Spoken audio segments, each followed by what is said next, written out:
ഊന്നുവടിയുള്ള പ്രേതം പലപ്പോഴും ആരുമില്ലാത്ത സ്ഥലത്ത് ഊന്നുവടി തറയിലടിച്ച് എരയെ അന്വേഷിച്ച് നടക്കാറുണ്ടെന്നാണ് കേട്ടിരിക്കുന്നത്. സുധീറിന് ലക്നൌവിലെ ഒരു ഓഫീസിലായിരുന്നു ജോലി. സുധീറിന്റെ അമ്മയും അച്ഛനും മുൻപേ തന്നെ മരിച്ചു. ഗ്രാമത്തിലെ വീടും സ്ഥലവും ഉള്ളത് അവനൊരു പ്രയോജനമില്ലായിരുന്നു. ഗ്രാമത്തിലുള്ള വീട് വിറ്റിട്ട് സിറ്റിയിൽ വീട് വാങ്ങിയാലോന്നാ ആലോചിക്കുന്നേ. നിങ്ങളുടെ ഇഷ്ടം അതാണെങ്കിൽ. ഗ്രാമത്തിലെ വീട് വിറ്റപ്പം നഗരത്തിൽ വീട് മേടിക്കാനുള്ള പണമൊന്നും അവർക്ക് കിട്ടിയില്ലായിരുന്നു. സാരമില്ല, തൽക്കാലം നമുക്ക് വീട് മേടിക്കണ്ട. നമുക്ക് കുറച്ചും കൂടെ പണം കിട്ടിയ കഴിഞ്ഞിട്ട് നമുക്ക് മേടിക്കാം. അപ്പോ വീണ്ടും നമ്മൾ വാടകയ്ക്ക് വീടെടുക്കേണ്ടി വരും. ആ സമയത്ത് ഗോംതി നഗറില് ആൾക്കാർ വളരെ കുറവായിരുന്നു. അവിടെ 1-2 കടയുള്ളതും 10 മണിയാകുമ്പം അടയ്ക്കുമായിരുന്നു. ഗോംതി നഗറില് വീട് വാടകയും കുറവായിരുന്നു. അതുകൊണ്ട് അവർ അവിടെ തന്നെ ഒരു വാടക വീടെടുത്തു. അവിടെ രാത്രി സമയങ്ങളിൽ ഒരു ശബ്ദം പോലും കേൾക്കാറില്ല. പലപ്പോഴും സുധീർ ഓഫീസിൽ നിന്ന് തിരിച്ചു വരുമ്പോൾ സമയം വൈകാറുണ്ട്. സുധീർ വന്നപ്പം ഭാര്യ അയൽക്കാരി പറഞ്ഞ കാര്യമെല്ലാം പറഞ്ഞു. ശരിക്കും ഭ്രാന്തി തന്നെ. ഈ കാലത്ത് ഭൂതവും പ്രേതവും പിശാചും ഒന്നുമില്ല. മനുഷ്യന് താമസിക്കാൻ തന്നെ ഇവിടെ സ്ഥലമില്ല. അപ്പോളാ ഭൂതത്തിനും പ്രേതത്തിനും ഒക്കെ. അവര് പുതിയ വീട്ടിലേക്ക് വന്നിട്ട് 2 ദിവസം ആയതേ ഉള്ളൂ. അന്ന് സുധീർ ഓഫീസിൽ നിന്ന് വന്നപ്പം നമുക്ക് ടെറസിൽ പോയാലോ? 2 പേരും ആഹാരം കഴിച്ചിട്ട് ടെറസിൽ പോയി. അവിടുന്ന് നോക്കിയപ്പം അടുത്തങ്ങും ആരെയും കാണുന്നില്ല. അടുത്ത ആരുടെയും ആവിയ അനക്കവുമില്ല. ഈ നിശബ്ദതയില് ഇടയ്ക്കിടയ്ക്ക് പട്ടികൾ ഓരിയിടുന്നത് മാത്രമേ കേൾക്കാൻ പറ്റുള്ളൂ. ആ സമയത്ത് 2 പേരുടെയും ശ്രദ്ധ ദൂരെ നിന്ന് വന്ന് ഒരു വെളിച്ചത്തിലായിരുന്നു. ഈ സ്ഥലം കണ്ടിട്ട് എനിക്ക് ശരിക്കും പേടി തോന്നുന്നു. അപ്പോഴാണ് അവര് ദൂരെ നിന്ന് ഒരാള് വരുന്നത് കണ്ടത്. എന്നിട്ട് അവിടെ കുഴിച്ചു വെച്ചിരിക്കുന്ന കുഴിക്കകത്ത് ഒരു ശവം എടുത്തിട്ടു. ശവത്തിന് മുകളിൽ മണ്ണിട്ട് അയാൾ അവിടുന്ന് പോയി. വാ, താഴേക്ക് പോകാം. എനിക്കറിയില്ല അതാരാണെന്ന്. ഒന്നും മിണ്ടാതെ 2 പേരും താഴെ മുറിയിലേക്ക് വന്നു. പുലർച്ചയ്ക്ക് സുധീർ കിരണിനെ എഴുന്നേപ്പിച്ചു. വാ, നമുക്ക് പോയി അവിടെ ഒന്ന് നോക്കിയിട്ട് വരാം. ഒരു കാർ നിന്നിരുന്നില്ലേ അവിടെ? അവരവിടെ ചെന്ന് നോക്കിയപ്പം അവിടെ ഒരു തുറന്ന പറമ്പ് മാത്രമേ ഉള്ളൂ. പക്ഷെ കുഴിയുടെ മേളിലുള്ള മണ്ണിന് ഇപ്പോഴും നനവുണ്ട്. പക്ഷെ ആ നനഞ്ഞ മണ്ണിന് മുകളിൽ ഊന്നിവടിയുടെ അടയാളം കാണുന്നുണ്ടായിരുന്നു. ഒരു കണക്കിന് ഇവിടെ നമ്മൾ വീട് വാങ്ങാത്തത് നന്നായി. പക്ഷെ അവര് ശവം ഒളിപ്പിച്ചത് നമ്മുടെ വീടിന്റെ അടുത്ത് തന്നെ അല്ലേ? ഇനി അത് ഊന്നിയടിയുള്ള പ്രേതമായിരുന്നോ? അന്ന് സുധീർ ഓഫീസിൽ പോകുന്നതിന് മുമ്പേ കൂട്ടുകാരൻ നസീറിനെ ചെന്ന് നടന്ന കാര്യങ്ങളെല്ലാം പറഞ്ഞു കൊടുത്തു. എനിക്ക് പേടിയൊന്നുമില്ല, പക്ഷേ കിരണിന് കുറച്ച് പേടിയുണ്ട്. നിങ്ങൾ എന്തിനാ വെറുതെ ഇങ്ങനെ പേടിക്കുന്നേ? ഞാൻ ബീർബാലെ ബാബയുടെ മസാറിലുള്ള മൗലവി സാഹിബിനെ പറ്റി ഒരുപാട് കേട്ടിട്ടുണ്ട്. ഒരുപാട് പ്രേതങ്ങളെയും ഭൂതങ്ങളെയൊക്കെ അദ്ദേഹം തന്റെ അടിമയാക്കിയിട്ടുണ്ടത്രേ. 2 പേരും അവിടുന്ന് പുറപ്പെട്ടു. അവര് മൗലവിയെ കണ്ടപ്പോ, വരൂ, ഏതോ ദുർഗന്ധം പിടിച്ച കാറ്റുകൊണ്ടുള്ള ഭയമാണ് നിന്നെ ഇവിടെ എത്തിച്ചിരിക്കുന്നത്. നടന്ന കാര്യമെല്ലാം സുധീർ പറഞ്ഞപ്പം മൗലവി കുറച്ചുനേരം മിണ്ടാതെ കണ്ണും അടച്ച് എന്തോ വായിച്ചു. പിന്നെ അദ്ദേഹം മുന്നറിയിപ്പ് കൊടുത്തു. രാത്രിയിൽ ആരെങ്കിലും കഥകിൽ മുട്ടുകയാണെങ്കിൽ ദയവ് ചെയ്ത കഥക് തുറക്കരുത്. അതെന്താ? എല്ലാ ചോദ്യങ്ങൾക്കും ഉത്തരമുണ്ടാവില്ല. ചെല്ല്, ഞാൻ പറയുന്നത് പോലെ ചെയ്യേ. പോകുന്നതിന് മുമ്പേ അദ്ദേഹം സുധീറിന് ഒരു പെട്ടി കൊടുത്തു. എന്തെങ്കിലും ഒരു പ്രശ്നമുണ്ടാകുന്ന പോലെ തോന്നുവാണെങ്കിൽ ഇതിനകത്തുള്ളത് ആ ആളിന്റെ ദേഹത്തേക്ക് അങ്ങ് എറിഞ്ഞേക്ക്. സുധീറിന് സംശയം തോന്നി. വീട്ടിൽ പോയ സുധീർ കിരണിനോട് കാര്യമെല്ലാം പറഞ്ഞു. അദ്ദേഹം എന്തിനാ അങ്ങനെ പറഞ്ഞത്? ഇതൊരു ഒറ്റപ്പെട്ട സ്ഥലമാണ്. ആൾ താമസവും വളരെ കുറവാണ്. ഒരുപക്ഷെ ഈ പ്രേതത്തെക്കുറിച്ച് എല്ലാവരും അറിഞ്ഞതുകൊണ്ടായിരിക്കാം ആരും താമസിക്കാത്തത്. അവർ ഈ വീട്ടിൽ വന്നിട്ട് ഒരാഴ്ചയായി. അസാധാരണമായിട്ടൊന്നും നടന്നില്ല. അമാവാസ്യയുടെ അന്ന് ഒത്തിരി ചൂടുണ്ടായിരുന്നു. രാത്രി 2 മണിയായി കാണും. പെട്ടെന്ന് കിരണിന് തോന്നി ആരോ അവളുടെ തലയാണ വലിക്കുന്നുണ്ടെന്ന്. അവള് ഓർക്കത്തിൽ തന്നെ പറഞ്ഞു, എന്താ സുധീർ, ഉറങ്ങാനും സമ്മതിക്കില്ലേ? കണ്ണു തുറന്നു നോക്കിയപ്പോ സുധീർ നല്ല ഉറക്കത്തിലായിരുന്നു. കണ്ണടച്ച് വീണ്ടും കിടന്നുറങ്ങാമെന്ന് വിചാരിച്ചപ്പം പെട്ടെന്ന് ആരോ ടെറസയില് ഊന്നുവടി പ്രയോഗിച്ച് നടക്കുന്ന ശബ്ദം അവള് കേട്ടു. അവൾ അവിടെ തന്നെ കിടന്നു. പിന്നെ എന്തോ ആലോചിച്ചിട്ട് ജനൽ അടയ്ക്കാൻ അവൾ എഴുന്നേറ്റു. പുറത്തു നോക്കിയപ്പം ഊന്നുവടി ഉപയോഗിച്ച് അവളുടെ അടുത്തേക്ക് നടന്നു വരുന്ന ഒരു ഭയാനകമായ രൂപം. തീ പൊടിയുന്ന കണ്ണിലൂടെ അയാൾ അവളെ നോക്കി. ഇത് കണ്ട് പേടിച്ച് കിരൺ നിലവിളിച്ചു. ഇത് കേട്ടപ്പം സുധീർ പെട്ടെന്ന് കണ്ണു തുറന്നു നോക്കി. എന്തു പറ്റി? അവിടെ നോക്ക്, അയാള് വന്നു. പെട്ടെന്ന് ജനൽ അടയ്ക്ക്. ആര് വന്നെന്ന്? നീ എന്ത് കണ്ടിട്ട് എങ്ങനെ ബഹളം വയ്ക്കുന്നേ? കണ്ട കാര്യമെല്ലാം കിരൺ സുധീറിനോട് പറഞ്ഞു. എന്നിട്ട് ഞാനൊന്നും കണ്ടില്ലല്ലോ. ഇത് നിന്റെ തോന്നലായിരിക്കാം. വന്നൊന്ന് ഉറങ്ങുന്നുണ്ടോ? അടുത്ത ദിവസം രാത്രിയിൽ സുധീർ വേഗം കിടന്നുറങ്ങി. രാത്രി 2 മണിക്ക് ആരോ ജനലിൽ കൊട്ടുന്ന ശബ്ദം കേട്ടാണ് കിരൺ ഉണർന്നത്. ആ സമയത്ത് ഇന്നലെ നടന്ന കാര്യം ഓർത്തപ്പം കിരണിന് ശരിക്കും പേടി തോന്നി. കിരൺ പെട്ടെന്ന് സുധീറിനെ വിളിച്ചു. സുധീറും ഒച്ച കേട്ടു. പക്ഷേ ജനല് തുറന്നില്ല. കുറച്ചു നേരം കഴിഞ്ഞപ്പം ഊനുവടി കൊണ്ട് നടന്നു പോന്ന ആ ശബ്ദം ദൂരെ പോയതുപോലെ തോന്നി. കഴിഞ്ഞ 2-3 രാത്രി അവർക്ക് ഉറങ്ങാനേ കഴിഞ്ഞില്ല. കിരൺ എന്തോ ആലോചിക്കുന്നുണ്ട്. കണ്ണ് അടച്ചിട്ടുണ്ട്. സുധീർ നല്ല ഉറക്കമായിരുന്നു. ജനലിൽ ആരോ കൊട്ടുന്നത് പോലാണ് കിരണിന് തോന്നിയത്. കിരൺ പെട്ടെന്ന് എഴുന്നേറ്റ് ജനല് തുറന്നു നോക്കി. ഊനുവടി കൊണ്ട് നടക്കുന്ന ആ പ്രേതം തന്നെയായിരുന്നു. ആരാണ് നിങ്ങൾ? എന്താണ് നിങ്ങൾക്ക് വേണ്ടത്? ഇത് കേട്ടപ്പോ അയാള് നല്ല ശബ്ദത്തിൽ ചിരിച്ചു. സുധീർ എഴുന്നേറ്റു. ഞാൻ മോക്ഷം കിട്ടാതെ അലയുന്ന ഒരു പ്രേതമാണ്. അന്ന് നിങ്ങൾ രണ്ടുപേരും ടെറസിന്റെ മുകളിൽ വെച്ച് എന്താണോ കണ്ടത് അതിനുള്ള ശിക്ഷ നിങ്ങൾ അനുഭവിക്കണം. ഇനി നിനക്കുള്ള അവസരമാണ്. ഇതും പറഞ്ഞിട്ട് അയാൾ അയാളുടെ 2 കൈയും നീട്ടി. എന്നിട്ട് കിരണിന്റെ കഴുത്തെ പിടിച്ച് അവളെ പുറത്തേക്ക് വലിച്ചു. അപ്പോഴാണ് മൗലവി കൊടുത്ത ആ പെട്ടിയെക്കുറിച്ച് സുധീർ ആലോചിച്ചത്. പക്ഷെ ആ പെട്ടി എവിടാ വെച്ചെന്ന് മാത്രം സുധീറിന് ഓർമ്മയില്ല. അവസാനം പെട്ടി കണ്ടുപിടിച്ച് അയാളുടെ പുറകെ ഓടി. പക്ഷെ ആ സമയം കൊണ്ട് ആ പ്രേതം കിരണിനെ വലിച്ചോണ്ട് അവിടുന്ന് ഒരുപാട് ദൂരെ പോയി. സുധീർ അവരുടെ പുറകെ ഓടി വരുന്നത് കണ്ടപ്പോ, നിന്റെ കയ്യില് നീ എന്താണോ ഒളിപ്പിച്ചിരിക്കുന്നത് അത് വേഗം എറിഞ്ഞു കളയ്. നീ അവളെ ഇപ്പൊ വിട്ടില്ലെങ്കിൽ ഇതിനകത്തുള്ള എല്ലാ അരിമണികളും ഞാൻ നിന്റെ നേർക്കെറിയും. ഇതും പറഞ്ഞിട്ട് സുധീർ ആ പെട്ടി കാറ്റിൽ വീശി കാണിച്ചു. ഇത് കണ്ടപ്പോ ഊനുവടിയുള്ള പ്രേതം കിരണിനെ തിരിച്ചു കൊണ്ടുവന്നു. മര്യാദയ്ക്ക് അവളെ വിട്ടേക്ക്, എന്നിട്ട് നിന്റെ സ്ഥലത്തേക്ക് വേഗം തിരിച്ചു പോയിക്കോ. എരിയുന്ന കണ്ണുമായിട്ട് അയാള് സുധീറിനെ നോക്കി. എന്നിട്ട് കിരണിനെ വെറുതെ വിട്ടു. എന്നിട്ട് ആ മരത്തിന്റെ അടിയിലുള്ള സ്ഥലം ഒരു വാതില് പോലെ തുറന്നു. പക്ഷെ പോകുന്നതിന് മുമ്പേ ആ പ്രേതം പറഞ്ഞു, നിന്റെ കയ്യിൽ ആ കുപ്പി ഇല്ലായിരുന്നെങ്കില് നിങ്ങളുടെ രണ്ടുപേരുടെയും കഥ ഞാൻ കഴിച്ചാനെ. സുധീർ ഇങ്ങനൊരു അപകടം ഒഴിവാക്കാമെന്ന് വിചാരിച്ചു. ഊനുവടിയുള്ള പ്രേതം ഭൂമിക്കകത്ത് പോയപ്പം അയാൾ ആ പെട്ടി തുറന്നു. എന്നിട്ട് അതിന്ന് കുറച്ച് അരിയെടുത്ത് ആ ഭൂമിയില് വിതറിയിട്ടു. ആ സമയത്ത് തന്നെ 2 പേരെ 4 ചുറ്റിനും ആൾക്കാർ കൂടി അട്ടഹസിക്കുന്നത് കേട്ടപ്പം 2 പേരും ശരിക്കും പേടിച്ചുപോയി. രാത്രിയുടെ ഇരുട്ടിൽ പട്ടികൾ കരയുന്ന ഒച്ച, മറുഭാഗത്ത് പ്രേതങ്ങളുടെ ചിരിയും. സുധീർ പെട്ടിക്കകത്തിരുന്ന് അരി കുറച്ചെടുത്ത് ആ സ്ഥലത്ത് തന്നെ ഇട്ടു. അവിടെയുള്ള മരങ്ങളെല്ലാം വിറയ്ക്കാൻ തുടങ്ങി. പ്രേതങ്ങൾ അവരുടെ ദേഷ്യം പ്രകടിപ്പിച്ചതായിരിക്കാം. പെട്ടെന്ന് ചുറ്റിനും അവരുടെ ഒച്ച മാത്രമേ കേൾക്കാൻ പറ്റുള്ളൂ. പതുക്കെ എല്ലാം ശാന്തമായി. ഞാൻ നിങ്ങളോട് പറഞ്ഞപ്പം ഒരു തമാശ പോലല്ലേ ചിരിച്ചു തള്ളിയത്?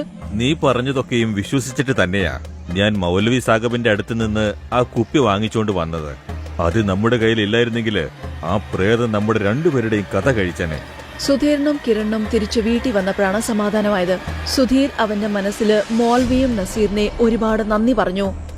അടുത്ത ദിവസം തന്നെ 2 പേരും ആ വീട് വിട്ട് വേറൊരു വീട്ടിൽ വാടകയ്ക്ക് താമസിക്കാൻ തുടങ്ങി. ചോറ് വിളമ്പുന്ന യക്ഷി. ജോൺപൂർ എന്ന പേരുള്ള ഗ്രാമമുണ്ടായിരുന്നു. അവിടെ മെയ് ജൂൺ മാസങ്ങളിൽ ചൂട് കാറ്റ് പറക്കുമായിരുന്നു. ഉച്ച സമയത്ത് ഗ്രാമത്തിലെ ആൾക്കാരെ വീട്ടിൽ നിന്ന് പുറത്തിറങ്ങാറില്ല. അവര് കുട്ടികളെ പോലും പുറത്ത് കളിക്കാൻ വിടാറില്ലായിരുന്നു. വീട്ടിൽ നിന്ന് പുറത്തേക്ക് പോകാതിരിക്കാനുള്ള കാരണം ചൂടുകാറ്റ് മാത്രമല്ല, ഗ്രാമത്തിന് നടുക്കൊരു കുഞ്ഞു കാടുണ്ടായിരുന്നു. ഉച്ച നേരത്ത് ആ കാട്ടിൽ ഒരു യക്ഷി പാത്രവുമായിട്ട് നിൽക്കുമായിരുന്നു. കാട്ടിലൂടെ പോകുന്ന യാത്രക്കാർക്ക് ആ യക്ഷി കഴിക്കാൻ ചോറ് കൊടുക്കുമായിരുന്നു. ആ ചോറ് കഴിക്കുന്ന ഏതൊരു മനുഷ്യനും വല്ലാത്ത വിശപ്പായിരുന്നു.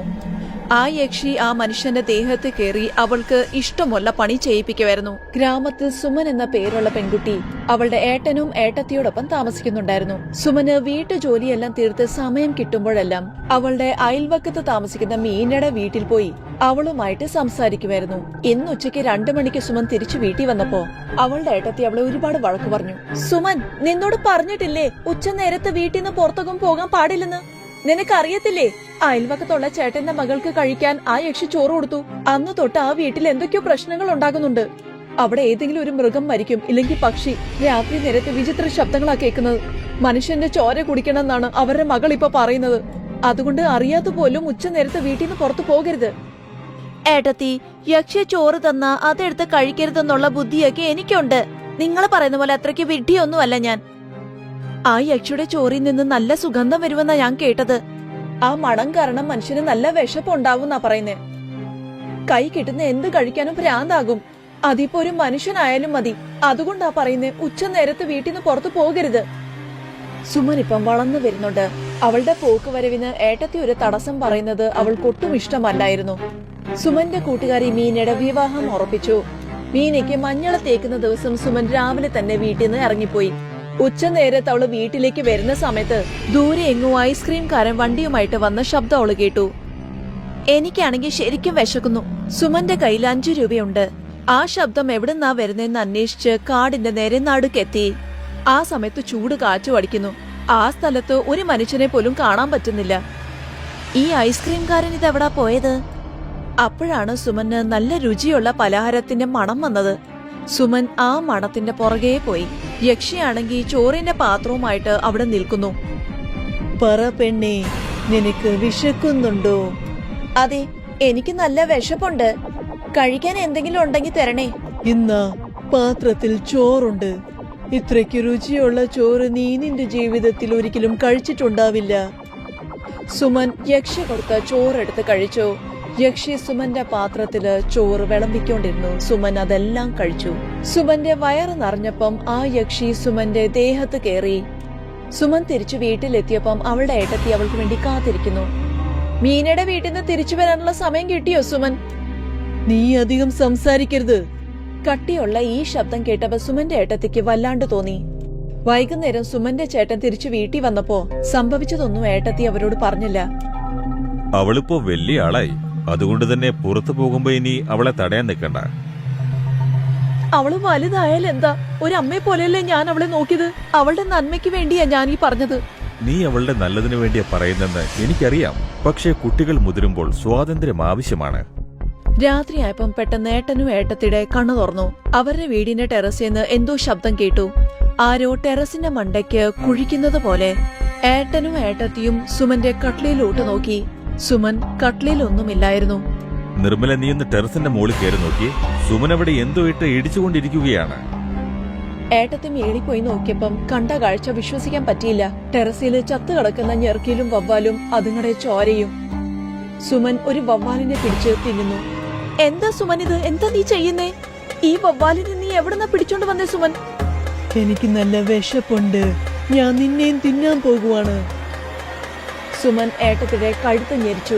ഏട്ടത്തി സുമന്റെ കൈ പെട്ടെന്ന് തട്ടി മാറ്റി. എന്നിട്ട് അവിടുന്ന് ഓടി താഴെ പോയി. നിങ്ങൾ ഓടിപ്പോയി ടെറസിൽ നോക്കിക്കേ, സുമന്റെ എന്തോ സംഭവിച്ചു. സുമന്റെ ചേട്ടൻ ടെറസിൽ പോയിട്ട് നിർബന്ധിച്ച് സുമനെ താഴോട്ട് കൊണ്ടുവന്നു. എന്നെ വിടാനല്ലേ പറഞ്ഞേ? എനിക്ക് നല്ല വിശപ്പുണ്ട്. എനിക്ക് തോന്നി ഇവള് യക്ഷയുടെ ചോറ് കഴിച്ചെന്ന്. അതുകൊണ്ടല്ലേ അവൾക്ക് ഇത്രയും വിശപ്പ് തോന്നുന്നത്. ഇവളെ കെട്ടിയിടുന്നതായിരിക്കും നല്ലത്. ഇല്ലെങ്കിൽ ഇവളെ പിടിച്ചാലൊന്നും നിൽക്കില്ല. സുമന്റെ ചേട്ടൻ അവളെ കെട്ടാൻ വേണ്ടി ഒരു കയറെടുത്തപ്പോഴത്തേക്ക് സുമൻ ചേട്ടനെ തള്ളി താഴെയിട്ടു. ഏട്ടന്റെ തലാത്താറയിൽ ചെന്നിടിച്ചു. എന്നിട്ട് അദ്ദേഹം മഴങ്ങി വീണു. വീട്ടിനകത്ത് ഓടി നടന്നൊരു എലിയെ സുമൻ പിടിച്ചു. എന്നിട്ട് അതിനെ തിന്നാൻ തുടങ്ങി. ഇത് കണ്ട് ഏട്ടത്തി പേടിച്ചു. സഹായത്തിനു വേണ്ടി വീട്ടിൽ നിന്ന് പുറത്തേക്ക് ഓടി. ഗ്രാമത്തിൽ കൈലാഷ് എന്ന പേരുള്ള മന്ത്രവാദി ഉണ്ടായിരുന്നു. പ്രേതത്തിനെയും യക്ഷികളെ ആവാഹിക്കുന്നതായിരുന്നു അയാളുടെ ജോലി. നിർമ്മല ഓടി നേരെ കൈലാഷിന്റെ വീട്ടിലെത്തി. സ്വാമി, പെട്ടെന്ന് വാതില് തുറക്കൂ. എന്തു പറ്റി നിർമ്മല? ഈ രാത്രി എന്നെ തേടി വന്നത് എന്തിനാണെന്ന് പറയൂ. സ്വാമി, എന്റെ നാത്തൂനെ യക്ഷി പിടിച്ചു. അവൾ എന്റെ ഭർത്താവിനെ പരിക്കേൽപ്പിച്ചു. വീട്ടിൽ എന്തെങ്കിലും സംഭവിക്കുന്നതിന് മുമ്പേ ഒന്ന് പെട്ടെന്ന് വരൂ. മന്ത്രവാദി സാധനങ്ങൾ എടുത്ത് നിർമ്മലയോടൊപ്പം അവളുടെ വീട്ടിലേക്ക് പോയി. സ്വാമി, നിങ്ങൾ എന്തിനാ നിങ്ങളോടൊപ്പം ഈ സാധനം കൊണ്ടുവന്നേ? എന്താന്ന് വെച്ചാൽ പ്രേതത്തിന്റെ ശക്തി അവളുടെ തലമുടിയിൽ ഉണ്ടാകും. നിർമ്മലയും മന്ത്രവാദിയും വീട്ടിലെത്തിയപ്പം വീട്ടിനകത്ത് ചത്തു കിടക്കുന്ന എലികളെയാണ് അവര് കണ്ടത്. മയങ്ങിക്കിടക്കുന്ന ചേട്ടനെ കഴിക്കാനായിട്ട് സുമൻ അയാളുടെ അരികിൽ പോകുന്നു. പുറകിൽ വന്ന് മന്ത്രവാദി സുമന്റെ മുടിയെ കയറി പിടിച്ചു. മുടി പിടിച്ച മന്ത്രവാദി യക്ഷിയെ ആവാഹിച്ചു. മന്ത്രവാദി എത്രയും പെട്ടെന്ന് സുമന്റെ മുടിയെല്ലാം മുറിച്ചു. എന്നിട്ട് അവളെ മൊട്ടയാക്കി നിർത്തി. സുമൻ പഴയ രൂപത്തിൽ വന്നപ്പോ നിർമ്മല ഭർത്താവിന്റെ മുഖത്ത് വെള്ളം ഒഴിച്ചു. അയാൾക്ക് ബോധം തെളിഞ്ഞു. എന്ത് പറ്റി ഏട്ടാ? ഏട്ടത്തി എന്തിനാ മുടി മുറിച്ചത്? പിന്നെ ഈ മന്ത്രവാദി എന്തിനാ നമ്മുടെ വീട്ടിൽ വന്നിരിക്കുന്നത്? നീ ആ യക്ഷിയുടെ ചോറ് കഴിച്ചതുകൊണ്ടാ ഇതൊക്കെ സംഭവിച്ചത്. എനിക്കിങ്ങനെ മുടിയില്ലാതൊന്നും കറങ്ങി നടക്കാൻ പറ്റില്ല. എന്നാ മുടി കിളിക്കുന്നവരെ നീ കാത്തിരുന്നേ പറ്റൂ. വഴിയില്ല. പോയി ചെന്നാ യക്ഷിയുടെ ചോറ് കഴിക്ക്. നിങ്ങളോട് പറഞ്ഞിട്ടൊന്നും കാര്യമില്ല. ഉച്ചനേരത്ത് വീട്ടിൽ നിന്ന് പുറത്തു പോകരുത്. ഇപ്പൊ മനസ്സിലായല്ലോ?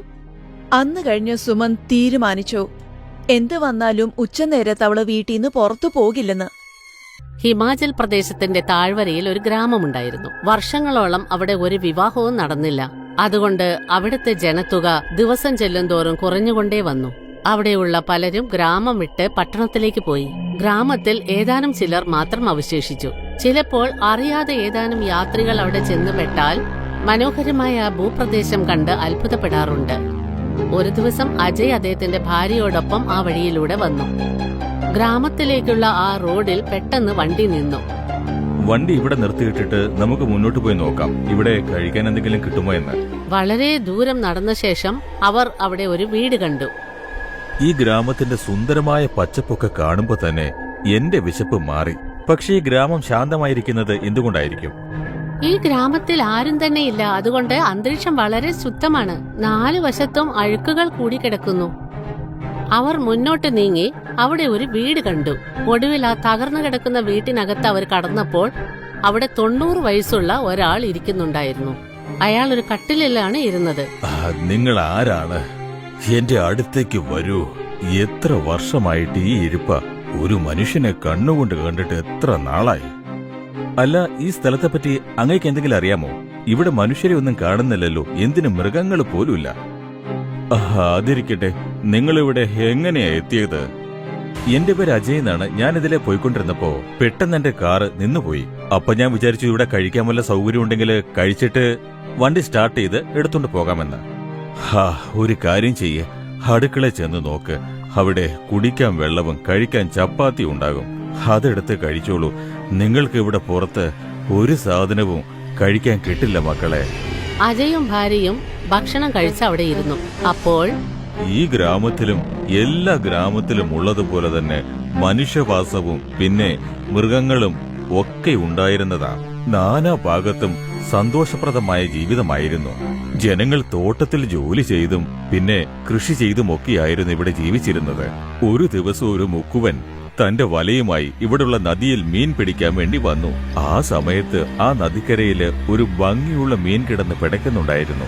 ആ മീൻപിടുത്തക്കാരൻ ആ മീനിനെ എടുക്കാൻ വേണ്ടി തന്റെ കൈ അടുത്തേക്ക് കൊണ്ടുചെന്നു. അപ്പോൾ ആ മീന് പെൺശബ്ദത്തിൽ സംസാരിക്കാൻ തുടങ്ങി. എന്നെ കൈകൊണ്ട് പിടിച്ചാൽ നിങ്ങൾക്ക് എന്നെ കല്യാണം കഴിക്കാം. അതിനെന്റെ കല്യാണം നേരത്തെ കഴിഞ്ഞതാണല്ലോ. എനിക്ക് 2 കുട്ടികളുമുണ്ട്. പിന്നെ എനിക്ക് എങ്ങനെയാണ് നിന്നെ കല്യാണം കഴിക്കാൻ പറ്റുക? ഇനിയിപ്പോ നിന്നെ കല്യാണം കഴിച്ചാൽ ഞാൻ നിനക്ക് എങ്ങനെയാണ് ഭക്ഷണം തരിക? നീ ഒരു സാധാരണ മീനല്ലേ. നിന്നെ ഇപ്പൊ കല്യാണം കഴിച്ചാലും ഇതാരും അത്ര കാര്യമാക്കാൻ പോകുന്നില്ല. ഇങ്ങനെ ചിന്തിച്ചുകൊണ്ട് അയാൾ മീനിനെ കയ്യിലെടുത്തു. മീനിനെ എടുത്ത ഉടനെ അത് സുന്ദരിയായ ഒരു സ്ത്രീയായി മാറി. അത് കണ്ടപ്പോൾ മുക്കുവൻ അത്ഭുതപ്പെട്ടു. എന്നിട്ട് മീനായ നീ എങ്ങനെ ഒരു പെണ്ണായി മാറിയത്? ആദ്യം നിങ്ങൾ എന്നെ വിവാഹം കഴിക്കണം, ഇല്ലെങ്കിൽ ഞാനിവിടുന്ന് ചാടി ആത്മഹത്യ ചെയ്യും. ഞാൻ അങ്ങനെ ചെയ്താൽ അതിന്റെ ഫലം ഈ ഗ്രാമം മുഴുവൻ അനുഭവിക്കേണ്ടി വരും. ഞാൻ പറയുന്നൊന്ന് കേൾക്കൂ. എന്റെ കല്യാണം നേരത്തെ കഴിഞ്ഞതാണ്. എനിക്ക് 2 കുട്ടികളുമുണ്ട്. ഞാൻ നിന്നെ എന്റെ വീട്ടിലേക്ക് കൊണ്ടുപോകാം. പക്ഷെ അവിടെ ഗ്രാമത്തിലുള്ളവർ വേണം ഇതിന് ഒരു തീരുമാനമെടുക്കാൻ. ഞാൻ നിന്നെ വിവാഹം കഴിക്കണോ അതോ വേണ്ടയോ എന്ന്. പിന്നെ എന്തിനാ നിങ്ങൾ എന്നെ എടുത്തത്? ഞാൻ ആദ്യം തന്നെ പറഞ്ഞിരുന്നില്ലേ എന്നെ വിവാഹം കഴിക്കുമെങ്കിൽ മാത്രം തൊട്ടാൽ മതിയെന്ന്. നിന്റെ ആദ്യ ഭാര്യ ഉള്ളിടത്തോളം കാലം നിനക്ക് മറ്റൊരു കല്യാണം കഴിക്കാൻ സാധിക്കില്ല. ഇത് കേട്ട ഉടനെ ആ മത്സ്യകന്യക പെട്ടെന്നൊരു യക്ഷിയായി മാറി. ഈ ഗ്രാമത്തിൽ ഇനി ഒരു സ്ത്രീയും വിവാഹം കഴിക്കില്ല. ഈ ഗ്രാമം നശിച്ചു പോകും.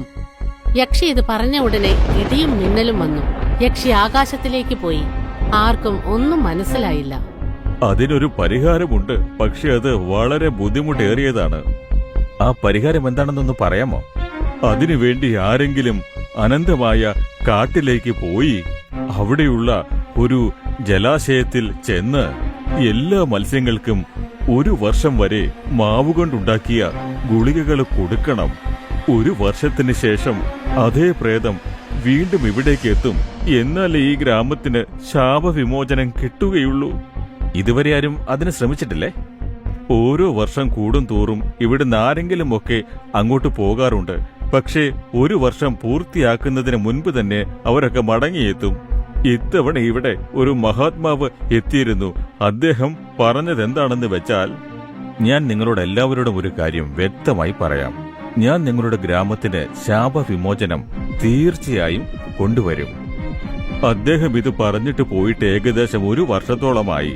അദ്ദേഹത്തിന് കിട്ടിയ സമയവും കഴിഞ്ഞിരിക്കുകയാണ്. നീ നോക്കിക്കോ, ഈശ്വരന്റെ കടാക്ഷമുണ്ടെങ്കിൽ ഞങ്ങളുടെ ഈ ഗ്രാമം പഴയതുപോലെ തന്നെയാകും. ഇവിടെ സന്തോഷപൂർണമാകും. അജിത്തും ഭാര്യയും അവിടെ ഇരിക്കുമ്പോൾ തന്നെ ഒരുപാട് ജനങ്ങൾ സംസാരിക്കുന്ന ശബ്ദം കേട്ടു. ഉടനെ അജയ് പുറത്തേക്ക് ഇറങ്ങി നോക്കി. അപ്പോൾ ഒരു മഹാത്മാവ് വണ്ടിയിൽ വരുന്നത് കണ്ടു. അദ്ദേഹത്തിന്റെ പുറകെ ആൾക്കൂട്ടമുണ്ടായിരുന്നു. മഹാത്മാവ് നീണാൽ വാഴട്ടെ എന്ന് എല്ലാവരും വിളിച്ചു പറഞ്ഞുകൊണ്ടിരുന്നു. അവരെല്ലാവരും അടുത്ത ഗ്രാമത്തിൽ നിന്ന് വന്നവരായിരുന്നു. ദയവ് ചെയ്ത് എന്റെ കൈ ഒന്ന് പിടിച്ച് എന്നും കൂടെ ഒന്ന് പുറത്തേക്ക് കൊണ്ടുപോകുമോ? എനിക്കിപ്പോ തോന്നുന്നത് എന്താണെന്ന് വെച്ചാൽ എന്റെ ഗ്രാമത്തിന് ആ പ്രേതത്തിൽ നിന്നും ശാപവിമോചനം കിട്ടിയെന്നാണ്. അജയ് ആ വൃദ്ധനെ കൈപിടിച്ച് പുറത്തേക്ക് കൊണ്ടുവന്നു. മഹാത്മാവ് ഇറങ്ങിയപ്പോൾ വന്നവരെല്ലാവരും അദ്ദേഹത്തിന്റെ കാൽക്കൽ വീണ് അദ്ദേഹത്തോട് നന്ദി പറഞ്ഞു. ആ ഗ്രാമത്തിൽ വെറും 15 പേരെ ഉണ്ടായിരുന്നുള്ളൂ. അവരെ സംബന്ധിച്ച് ഇതൊരു ആഘോഷമായിരുന്നു. ശരിക്കും ഒരു ഉത്സവം തന്നെയായിരുന്നു. ഞാനും എന്റെ ഭാര്യയും ശരിക്കും ഭാഗ്യം ചെയ്തവരാണ്. ഈ ഐതിഹാസികതയ്ക്ക് ഞങ്ങളും സാക്ഷിയായല്ലോ. കുറച്ചു ദിവസങ്ങൾക്ക് ശേഷം അജയ് വീണ്ടും ആ ഗ്രാമത്തിലേക്ക് വന്നു. അപ്പോൾ ഗ്രാമത്തിൽ നിന്നും പട്ടണത്തിലേക്ക് പോയ എല്ലാവരും വീണ്ടും അവിടേക്ക് തിരിച്ചു വരുന്നത് കണ്ടു. ഗൗതമിന്റെയും നീലുന്റെയും വിവാഹം കഴിഞ്ഞ് 1 വർഷം പോലും ആയിട്ടില്ല. വിവാഹത്തിന് ശേഷം അവര് ഷിംലയില് ഒരു വാടക വീട്ടിലായിരുന്നു താമസം. നീലു, ഞാൻ 10-15 ദിവസം ഓഫീസിലെ ചില കാര്യങ്ങൾക്കായി ടൂറിന് പോകുക. ഓ, അപ്പൊ ഞാനിവിടെ ഒറ്റയ്ക്കായിരിക്കുമോ? നിനക്കറിയാലോ എന്റെ അനിയത്തിയുടെയും കല്യാണം കഴിഞ്ഞുവെന്ന്. അല്ലെങ്കിൽ നിന്റെ വീട്ടിൽ നിന്ന് ആരോടെങ്കിലും വരാൻ പറയാമോ? അമ്മയും അച്ഛനും ഈ തണുപ്പ് കാലാവസ്ഥ ശരിയാവില്ല. അനിയനാണെങ്കിൽ പഠിക്കുന്നേ ഉള്ളൂ. സാരമില്ല, നിങ്ങൾ പൊയ്ക്കോളൂ, ഞാൻ മാനേജ് ചെയ്യാം. നീലു, നീ കഥകൊന്നും തുറക്കാതെ വളരെ ശ്രദ്ധിച്ചിരിക്കണം, മനസ്സിലായോ? ഇതും പറഞ്ഞ ഭർത്താവ് ഓഫീസിലേക്ക് പോയി. അന്ന് നല്ല തണുപ്പുള്ള ദിവസമായിരുന്നു. രാത്രി നല്ല മഞ്ഞ് പെയ്യുകയും ചെയ്തു. ഉച്ചനേരത്ത് കുറച്ച് വെയിലുണ്ടായിരുന്നു. ആ സമയം നോക്കി നീലു സാധനങ്ങൾ മേടിക്കാൻ വീട്ടിൽ നിന്ന് പുറത്തേക്കിറങ്ങി. അവള് വീട് പൂട്ടാൻ പോയപ്പോഴാണ് മരത്തിന്റെ അടിയില് ആരോ കരയുന്ന ശബ്ദം നീലു കേട്ടു. വീട് പൂട്ടിയിട്ട് നീലു അവിടെ പോയപ്പോ, ആരാണവിടെ? ഇതെന്ത് ശബ്ദമാണ് ഞാൻ കേൾക്കുന്നത്? ആരാണിത് ഇങ്ങനെ കരയുന്നത്? നീലു നോക്കിയപ്പം നീല കണ്ണുള്ള നല്ല ഭംഗിയുള്ള ഒരു പെൺകുട്ടി അവിടെ നിന്ന് കരയുന്നുണ്ട്. കരഞ്ഞതുകൊണ്ട് കണ്ണുകൾ നന്നായിട്ട് ചുവന്നിട്ടുണ്ട്. ആരാണ് നീ? എന്തിനാ നീ കരയുന്നത്? പക്ഷെ ആ പെൺകുട്ടി ഉത്തരവൊന്നും പറഞ്ഞില്ല. ഒന്നും മിണ്ടാതെ നീല കണ്ണുകളുണ്ട് നീലുവിനെ അവള് തുറിച്ചു നോക്കി. കാര്യം ചോദിക്കാൻ നീലു കുട്ടിയുടെ അടുത്ത് വന്നപ്പം ആ പെൺകുട്ടി ഗേറ്റ് തുറന്ന് പുറത്തേക്ക് പോയി. നീലു ആ പെൺകുട്ടിയെ പിന്തുടർന്നു. കുറച്ചു ദൂരം പോയപ്പം ആ പെൺകുട്ടിയെ അവിടെ കാണുന്നില്ല. ആരാണ് ആ പെൺകുട്ടി? എന്തിനാ പെൺകുട്ടി അങ്ങനെ കരഞ്ഞത്? അവളുടെ കരച്ചിൽ കണ്ട് എനിക്ക് സങ്കടം തോന്നി. മനസ്സിലൊരു സമാധാനമില്ല. സാരമില്ല, വിട്ടേര്. പാവം, എന്തെങ്കിലും പ്രശ്നം കാണും. പക്ഷെ മനസ്സിന്ന് ആ കാര്യം എടുത്തു കളഞ്ഞ് സാധനങ്ങൾ മേടിക്കാൻ നീലു അവിടുന്ന് പുറപ്പെട്ടു. എല്ലാം മേടിച്ചു തിരിച്ച് വീട്ടിൽ വന്നപ്പോഴാണ് അടുത്ത് താമസിക്കുന്ന മിസ്സസ് ഗുലാറ്റിയുടെ ഫോൺ അവൾക്ക് വന്നത്. ഹലോ നീലു, നീ ബിസി ഒന്നും അല്ലല്ലോ? ഇല്ല, അങ്ങനെയൊന്നുമില്ല. നിങ്ങൾ വന്നോളൂ, എനിക്കും കുറച്ച് ടൈം പാസ് ആവട്ടെ. എന്നാ പിന്നെ ഞാൻ ഇപ്പൊ വരാം. നീലു അന്നേരം സന്തോഷിച്ചു. ഞാൻ വീട്ടിൽ ഒറ്റയ്ക്കാണ്, നിങ്ങൾ വന്നോളൂ. അല്ലെങ്കിലും അവര് പലപ്പോഴും നീലുടെ വീട്ടിൽ വരാറുണ്ടായിരുന്നു. അവര് തമ്മിൽ നല്ല സൗഹൃദമായിരുന്നു. അവരുടെ കുട്ടികൾ സ്കൂളിൽ പോകുമ്പോഴാണ് അവർക്ക് കുറച്ച് സമയം കിട്ടുന്നത്. അവിടെ വരുമ്പോഴെല്ലാം 1-2 മണിക്കൂർ ഇരുന്നിട്ടേ പോകാറുള്ളൂ. രണ്ടുപേരും ഒരുപാട് കാര്യങ്ങൾ സംസാരിച്ചു. അന്ന് മിസ്സസ് ഗുലാട്ടി വന്നപ്പോ, ഇന്നൊരു പെൺകുട്ടി മരത്തിന്റെ അടിയിൽ നിന്ന് കരയുന്നത് കണ്ടു. ഞാൻ ആ കുട്ടിയോട് എന്തെങ്കിലും ചോദിക്കുന്നതിന് മുമ്പേ അവൾ ഇവിടുന്ന് ഇറങ്ങി അങ്ങ് പോയി. എന്തോ മനസ്സിൽ വല്ലാത്ത വിഷമം ഉള്ളതുപോലെ. ആ സമയത്ത് അവിടെ മിസ്സസ് ഗുലാട്ടിയുടെ വീട്ടിൽ നിന്ന് ഫോൺ വന്നു. അവര് വീട്ടിലേക്ക് പോയി. കുറച്ചു നേരം സംസാരിച്ചിട്ട് അവര് പോയി. പക്ഷെ നീലുയുടെ മനസ്സിൽ നിന്ന് ആ പെൺകുട്ടിയെ കുറിച്ചുള്ള ചിന്ത മാഞ്ഞു പോയില്ല. അടുത്ത ദിവസം പോസ്റ്റ്മാൻ കത്തുമായിട്ട് വന്നു. എന്നിട്ട് ഗേറ്റിന്റെ അവിടെ ഉള്ള ബെല്ലടിച്ചു. പോസ്റ്റ്മാന്റെ കയ്യിൽ നിന്ന് കത്തും മേടിച്ച് നീലു തിരിച്ച് വീട്ടിലേക്ക് മടങ്ങിയപ്പം പെട്ടെന്ന് അതേ കരച്ചിൽ നീലു വീണ്ടും കേട്ടു. ഈ പെൺകുട്ടി എന്തായി കാണിക്കുന്നത്? ഗൗതം വീട്ടിലുമില്ല. ഈ പെൺകുട്ടി നമ്മുടെ വീട്ടിന് മുമ്പിൽ നിന്ന് ഇങ്ങനെ കരയുന്ന എന്തിനാന്ന് ആർക്കറിയാം? ആരാണ് ഈ പെൺകുട്ടി? ഇതും ആലോചിച്ചുകൊണ്ട് നീലു അവളുടെ അടുത്ത് പോയി. പക്ഷെ നീലു അവളുടെ അടുത്ത് എത്തിയപ്പം ആ പെൺകുട്ടി ഗേറ്റ് തുറന്ന് അവിടുന്ന് പുറത്തേക്ക് പോയി. നീലു പെട്ടെന്ന് ഗേറ്റിൽ നിന്ന് പുറത്തേക്ക് വന്നപ്പം ആ പെൺകുട്ടി എങ്ങോ പോയി ഒളിഞ്ഞു. എവിടെ പോയെന്ന് ആർക്കും അറിഞ്ഞൂടാ. നീലുന് ഒന്നും മനസ്സിലായില്ല. രാത്രി മൊത്തം ഉറങ്ങാതെ ഇതിനെക്കുറിച്ച് ആലോചിച്ചു. രാവിലെ എഴുന്നേറ്റ് ആദ്യം മിസ്സസ് ഗുലാട്ടിയാണ് വിളിച്ചത്. മിസ്സസ് ഗുലാട്ടി, എനിക്ക് നിങ്ങളോട് സംസാരിക്കണമല്ലോ. ഞാൻ വരട്ടെ? അതിനെന്താ, വന്നോളൂ, ഒന്നിച്ചിരുന്ന് ബ്രേക്ക്ഫാസ്റ്റ് കഴിക്കാം. അവരുടെ വീട്ടിലേക്ക് പോകാൻ നീലു വാതില് തുറന്നപ്പോ ആരോ കരയുന്ന ശബ്ദം നീലു വീണ്ടും കേട്ടു. ഇന്നലെ രാത്രി നീലു ഗേറ്റ് പൂട്ടിയതായിരുന്നു. നീലു ആ പെൺകുട്ടിയുടെ പുറകെ പോയി. പക്ഷെ ആ പെൺകുട്ടി അവിടുന്ന് പെട്ടെന്ന് അപ്രത്യക്ഷമായി. എവിടെ പോയെന്ന് മനസ്സിലായില്ല. നീലു ഷിമലെ വന്നിട്ട് കുറച്ചു നാളായി. പക്ഷെ ഇങ്ങനൊന്നും മുൻപ് സംഭവിച്ചിട്ടേയില്ല. അവള് തിരിച്ചു വീട്ടിലേക്ക് വന്നു. എന്നിട്ട് മിസ്സസ് ഗുലാട്ടിയെ പെട്ടെന്ന് വിളിച്ചു. സോറി, ഇപ്പം വരാൻ പറ്റില്ല, ഒരു അത്യാവശ്യ കാര്യമുണ്ട്. അതൊന്നും സാരമില്ല, ഫ്രീ ആകുമ്പോ വന്നാ മതി. 2-3 ദിവസം നീലുവിന് ശരിക്കും ഉറങ്ങാനും കഴിഞ്ഞില്ല. അന്ന് രാത്രി കിടന്നപ്പം അവൾക്ക് വല്ലാണ്ട് പേടി തോന്നി. രാത്രി ഏകദേശം 10 മണിയായി കാണും. പർവ്വതത്തിന്റെ അരികിലുള്ള ആൾക്കാർ നേരത്തെ കിടക്കാറുണ്ട്. അങ്ങോട്ടും ഇങ്ങോട്ടും കാറ്റടിക്കുന്ന ശബ്ദം നീലുവിന്റെ ചെവിയിൽ ആരോ ശൂളമടിക്കുന്ന പോലെയായിരുന്നു തോന്നിയത്. അന്ന് നല്ല തണുപ്പുണ്ടായിരുന്നു. മഞ്ഞ് പെയ്യുന്നുണ്ടെന്നുള്ളത് നീലുവിന് മനസ്സിലായി. പക്ഷെ യഥാർത്ഥത്തിൽ മഞ്ഞ് പെയ്യുന്നുണ്ടോ ഇല്ലയോ എന്നറിയാൻ ജനലിൽ കൂടെ എത്തി നോക്കാനുള്ള ധൈര്യം പോലും നീലുവിനില്ലായിരുന്നു. രാത്രി ഏകദേശം 11 മണിയായപ്പം ആരോ വാതിലിൽ കൊട്ടുന്ന ശബ്ദം നീലു കേട്ടു. ചിലപ്പം കാറ്റ് കാരണമായിരിക്കുമെന്ന് അവള് വിചാരിച്ചു. പക്ഷെ കുറച്ചു നേരം കഴിഞ്ഞ് വീണ്ടും ആരോ വാതിലിൽ തട്ടുന്ന പോലാണ് നീലുവിന് തോന്നിയത്. അത്യാവശ്യക്കാരെ ആരെങ്കിലും ആണെങ്കിൽ അവർക്ക് ഡോർ ബെൽ അടിച്ചാ പോരെ, എന്തിനാണ് അവര് വാതിൽ കൊട്ടുന്നത്? നീലുവിന് നേരത്തെ നല്ല പേടിയുണ്ടായിരുന്നു. അതുകൊണ്ടായിരുന്നു നീലു വാതില് തുറക്കാഞ്ഞത്. 3ാമത്തെ പ്രാവശ്യം ആരോ വാതില് തട്ടിയപ്പം നീലു വാതില് തുറക്കാൻ എഴുന്നേറ്റില്ല. ആരാണെങ്കിലും ഇപ്പൊ എനിക്ക് വാതില് തുറക്കാൻ പറ്റില്ല, രാവിലെ വന്നോളൂ. നീലു കമ്പിളി തല വഴി മൂടി. കമ്പിളിക്കകത്തായിട്ടും നീലു നല്ലോണം വേർക്കുന്നുണ്ടായിരുന്നു. നീലു അവളുടെ ഫോൺ എടുത്ത് പെട്ടെന്ന് ഭർത്താവ് ഗൗതമിനെ വിളിച്ചു. ഇത്ര രാത്രിയില് എല്ലാവരും ഉറങ്ങിയിരിക്കേണ്ട സമയമാണല്ലോ. ഈ 11:30 മണിക്കാണല്ലോ നീലു ഫോൺ ചെയ്തിരിക്കുന്നേ. നീലു ആണ് വിളിക്കുന്നതെന്ന് അറിഞ്ഞപ്പോ ഗൗതം പേടിച്ചു. ആരാന്നറിഞ്ഞൂടാ, ആരോ കുറെ നേരമായിട്ട് വാതിൽ തട്ടുന്നുണ്ട്. നോക്കൂ നീലു, നീ കഥക് തുറക്കരുത്, ഉറങ്ങാൻ ശ്രമിച്ചുകൊണ്ടേയിരിക്കെ. എന്തായാലും ഞാൻ നാളെ എത്തുമല്ലോ, നീ പേടിക്കാതെ ഫോൺ വെച്ചോളൂ.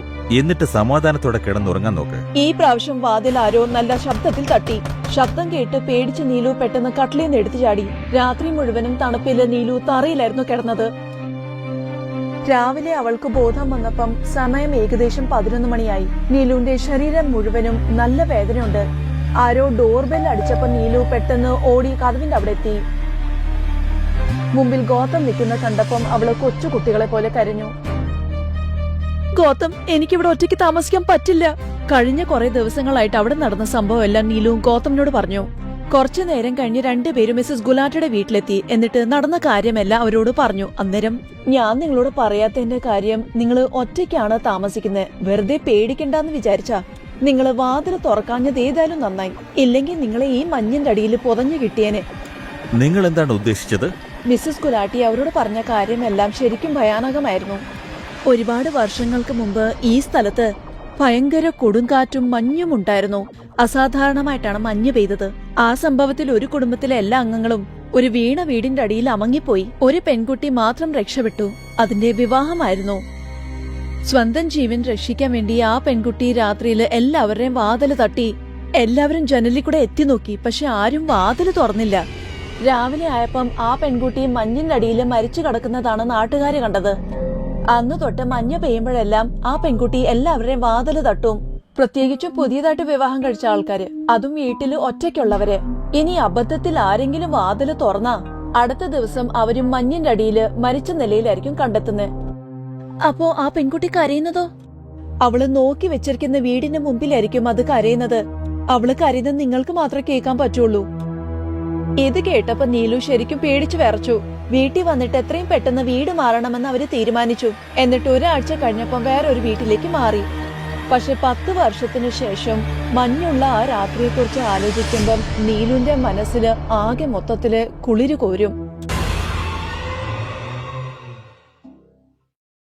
ഹേമലത എപ്പോഴും തന്റെ മകന്റെയും ഭാര്യയുടെയും കാര്യത്തിൽ ഇടപെട്ടുകൊണ്ടിരുന്നു.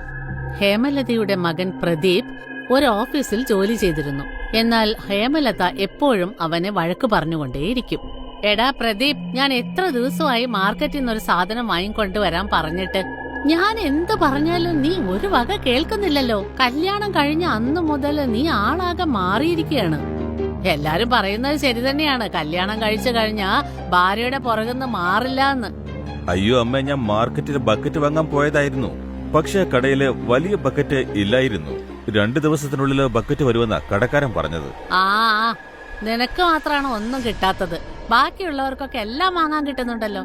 നീയും നിന്നെ പോലെ തന്നെ നിന്റെ ഭാര്യയും എന്തെങ്കിലും ഒരു ജോലിയും കൊണ്ട് ദിവസം മുഴുവനും തള്ളി നീക്കും. പക്ഷെ അമ്മേ, കുമുദി ഇതില് എന്താണ് ചെയ്തേ? അവളെന്താ ചെയ്തതെന്ന് നീ എന്നോട് ചോദിക്കണ്ട. എന്താ ചെയ്യാത്തതെന്ന് ചോദിച്ചു നോക്ക്. എത്ര ദിവസമായി പറയുന്നു ദീപാവലി വരാൻ പോവുകയാണ്, വീടൊക്കെ ഒന്ന് വൃത്തിയാക്കണമെന്ന്. പക്ഷെ നിന്നെ പോലെ തന്നെ നിന്റെ ഭാര്യയും ഞാൻ പറഞ്ഞ ഒന്നും കേൾക്കുന്നില്ല. ഞാൻ ചെയ്തില്ല അമ്മേ. ആദ്യം അമ്മയല്ലേ എന്നോട് പറഞ്ഞത് അച്ചാറുണ്ടാക്കണമെന്ന്, എന്നിട്ട് അടിച്ചു വാരിയാ മതിയെന്ന്. ഇപ്പോഴാ ഞാൻ അച്ചാറുണ്ടാക്കി കഴിഞ്ഞത്. മെയ്യനങ്ങാതെ ജോലി ചെയ്തുകൊണ്ടിരുന്ന അടുത്ത വർഷം ദീപാവലി ആഘോഷിക്കാം. പ്രദീപും കുമുദും എത്ര തന്നെ നന്നായി ജോലി ചെയ്താലും എന്തെങ്കിലും ഒരു കുറ്റം കണ്ടുപിടിച്ച് ഹേമലത അവരെ വഴക്ക് പറഞ്ഞുകൊണ്ടിരിക്കും. പ്രദീപിന് ഓഫീസിൽ നിന്നും ദീപാവലിയുടെ ബോണസ് കിട്ടി. ഈ കാശ് മൊത്തം ഞാൻ അമ്മയുടെ കൈ കൊടുത്താലും അമ്മ ദേഷ്യപ്പെടുക മാത്രമേ ഉള്ളൂ. അതുകൊണ്ട് തന്നെ ഇതിൽ നിന്ന് കുറച്ചെടുത്ത് കുമുദിന് കൊടുത്തേക്കാം. അവളെങ്കിലും ഈ വർഷം അവക്ക് ഇഷ്ടപ്പെട്ട സാധനങ്ങളൊക്കെ വാങ്ങിക്കട്ടെ, അല്ലേ? പ്രദീപ് കവറിൽ നിന്നും 2000 രൂപ മാറ്റിവെച്ചു.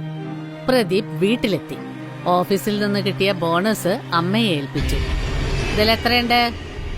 ഞാൻ എണ്ണിയില്ലമ്മേ. ബോസ് തന്നത് എത്രയാണോ അത്രയും ഉണ്ട് ഇതില്. അത് നന്നായി. ഹേമലത ആ കവറ് തന്റെ അലമാരിയിൽ വെച്ചു.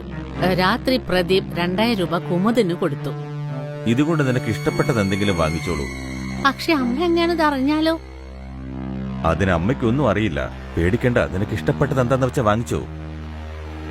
ഞാൻ ആലോചിക്കുകയായിരുന്നു ഒരു തയ്യൽ മെഷീൻ വാങ്ങിക്കാന്ന്. തയ്യൽ എനിക്ക് വളരെ ഇഷ്ടമാണെന്ന് നിങ്ങൾക്കറിയാമല്ലോ. നിന്റെ ആഗ്രഹം പോലെ തന്നെ ചെയ്യൂ. പക്ഷെ അമ്മയോട് ഞാൻ എന്ത് പറയും? അതൊക്കെ പറയാന്നേ. മിഷൻ നിന്റെ ഫ്രണ്ട് ആരെങ്കിലും തന്നതാണെന്ന് പറഞ്ഞാ പോരെ.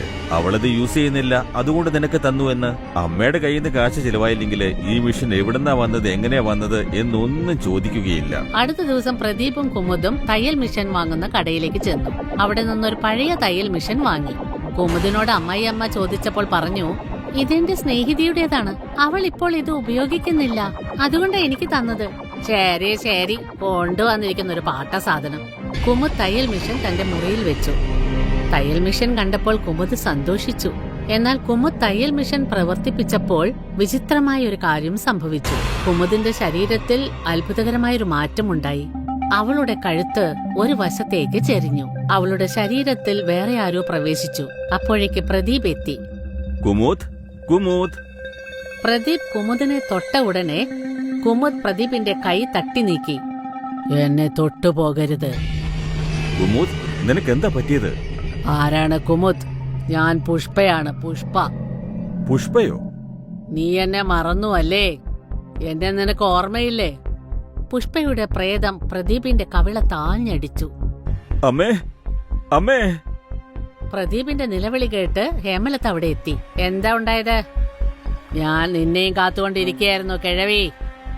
എന്നെ കിഴവിന്ന് വിളിച്ചോ നീ? ഭൂതത്തിന് അടിക്കാനായി പ്രേമലത കൈ ഓങ്ങി. പക്ഷേ കുമുദ് ഹേമലതയുടെ കൈ തടഞ്ഞു. കുമുദ്, എന്റെ കൈ വിട്. ആരാ കുമുദ്? ഞാൻ പുഷ്പയാണ്, പുഷ്പ. നിങ്ങളുടെ മകനെ വിവാഹം കഴിക്കാൻ നിങ്ങൾ സമ്മതിക്കാതിരുന്ന പുഷ്പ തന്നെ. പുഷ്പയുടെ പ്രേതം ഹേമലതയുടെ കൈ ശക്തിയായി മുറുക്കി. വേദന കൊണ്ട് ഹേമലത കരഞ്ഞു. പക്ഷേ പുഷ്പയുടെ പ്രേതം ചിരിച്ചു. പ്രദീപ് അമ്മയുടെ കൈ വിടുവിച്ചു. എന്നിട്ട് രണ്ടുപേരും കൂടി കുമുദിനെ ഒരു മുറിയിൽ അടച്ചിട്ടു. നീ ഒന്ന് വേഗം പോ, എന്നിട്ട് ആ മന്ത്രവാദിയെ വിളിച്ചോണ്ട് വാ. അയാൾക്ക് മാത്രമേ ആ പ്രേതബാധ ഒഴിപ്പിക്കാൻ സാധിക്കൂ. നീ ഒന്ന് വേഗം പോ. മന്ത്രവാദിയെ കൊണ്ടുവരാനായി പ്രദീപ് പുറപ്പെട്ടു. മന്ത്രവാദി വീട്ടിലെത്തിയപ്പോൾ ഹേമലത കരഞ്ഞുകൊണ്ട് നടന്ന വിവരങ്ങളെല്ലാം പറഞ്ഞു. നിങ്ങൾ യാതൊരു തെറ്റും ചെയ്യാത്ത പക്ഷം ഒരു പ്രേതം നിങ്ങളെ എന്തിനാണ് ഉപദ്രവിക്കുന്നതെന്ന് എനിക്ക് മനസ്സിലാവുന്നില്ല. ആ പെൺകുട്ടിയും എന്റെ മകനും തമ്മിൽ വിവാഹം കഴിക്കാൻ ആഗ്രഹിച്ചിരുന്നു. എന്റെ മകനെ വിവാഹം കഴിക്കാൻ ഞാൻ അവളെ അനുവദിച്ചില്ല. അതുകൊണ്ട് എന്നെയും എന്റെ കുടുംബത്തെയും നശിപ്പിക്കാനാണ് അവൾ തീരുമാനിച്ചിരിക്കുന്നത്. അങ്ങനെയൊന്നും സംഭവിക്കാൻ വഴിയില്ല. നിങ്ങൾ എന്തോ ഒന്ന് എന്നിൽ നിന്നും മറയ്ക്കുന്നുണ്ട്. എന്ത് തന്നെ സംഭവിച്ചാലും ശരി, അത് ഞാൻ തീർച്ചയായും കണ്ടുപിടിക്കും. മന്ത്രവാദി തന്റെ മന്ത്ര ഉച്ചാരണം ആരംഭിച്ചു. അടച്ച മുറിയിൽ നിന്ന് കുമുദ് അലറി നിലവിളിച്ചു. എന്നെ മര്യാദയ്ക്ക് വിട്ടോ മന്ത്രവാദി, അതാ നിനക്ക് നല്ലത്. നീ ആരാണെന്ന് പറയൂ. എന്തിനാണ് ഇങ്ങോട്ട് വന്നിരിക്കുന്നത്? ഞാൻ പുഷ്പയാണ്. അമ്മയെയും മകനെയും കൊല്ലാൻ വേണ്ടിയാണ് ഞാനിവിടെ വന്നത്. ഞാനുള്ളപ്പോൾ അങ്ങനെ ഒരു കാര്യം ചെയ്യാൻ നിനക്ക് സാധിക്കുകയില്ല. തീർച്ചയായും ഞാൻ അവരെ കൊല്ലും. ഇവര് കാരണമാണ് എന്റെ കുടുംബം മുഴുവനും നശിച്ചത്. ഞാൻ നിന്നോട് എന്ത് തെറ്റാ ചെയ്തത് പുഷ്പേ? എന്ത് തെറ്റാണ് ചെയ്തതെന്നോ? നിങ്ങൾ അമ്മ പറഞ്ഞത് അനുസരിക്കാതെ എന്നെ വിവാഹം കഴിച്ചിരുന്നെങ്കിൽ ഞാൻ ജീവിച്ചിരിക്കുമായിരുന്നു. എന്റെ അച്ഛനും. എന്ത്? നീ മരിക്കാനുള്ള കാരണം ഞാനാണെന്നോ? അതെ, വിവാഹ മണ്ഡപത്തിൽ വെച്ച് നിങ്ങൾ എന്നെ ഉപേക്ഷിച്ച അന്ന് ഞാനും അച്ഛനും കരഞ്ഞുകൊണ്ട് വീട്ടിലേക്ക് പോയി. ആ അപമാനം സഹിക്കാൻ എന്റെ അച്ഛന് സാധിച്ചില്ല. അതുകൊണ്ട് അച്ഛൻ ഫാനിൽ കെട്ടിത്തൂങ്ങി ചത്തു. അച്ഛൻ അങ്ങനെ ചെയ്തതുകൊണ്ട് ഞാൻ ഈ തയ്യൽ മിഷനിൽ തല ഇടിച്ച് മരിച്ചു. അന്നു മുതൽ ഞാനൊരവസരം കാത്തിരിക്കുകയായിരുന്നു. അമ്മയോടും മകനോടും എന്നാണ് എനിക്ക് പകരം വീട്ടാനാവുക എന്ന്. നിനക്ക് സംഭവിച്ചിട്ടുള്ള കാര്യങ്ങളെല്ലാം തന്നെ അന്യായം തന്നെയാണ്. പക്ഷെ നിന്റെ മരണമുണ്ടല്ലോ നിർണയിക്കപ്പെട്ടതാണ്. അതിന് ഈ പയ്യനും അവന്റെ അമ്മയും തീർച്ചയായും ഒരു കാരണമല്ല.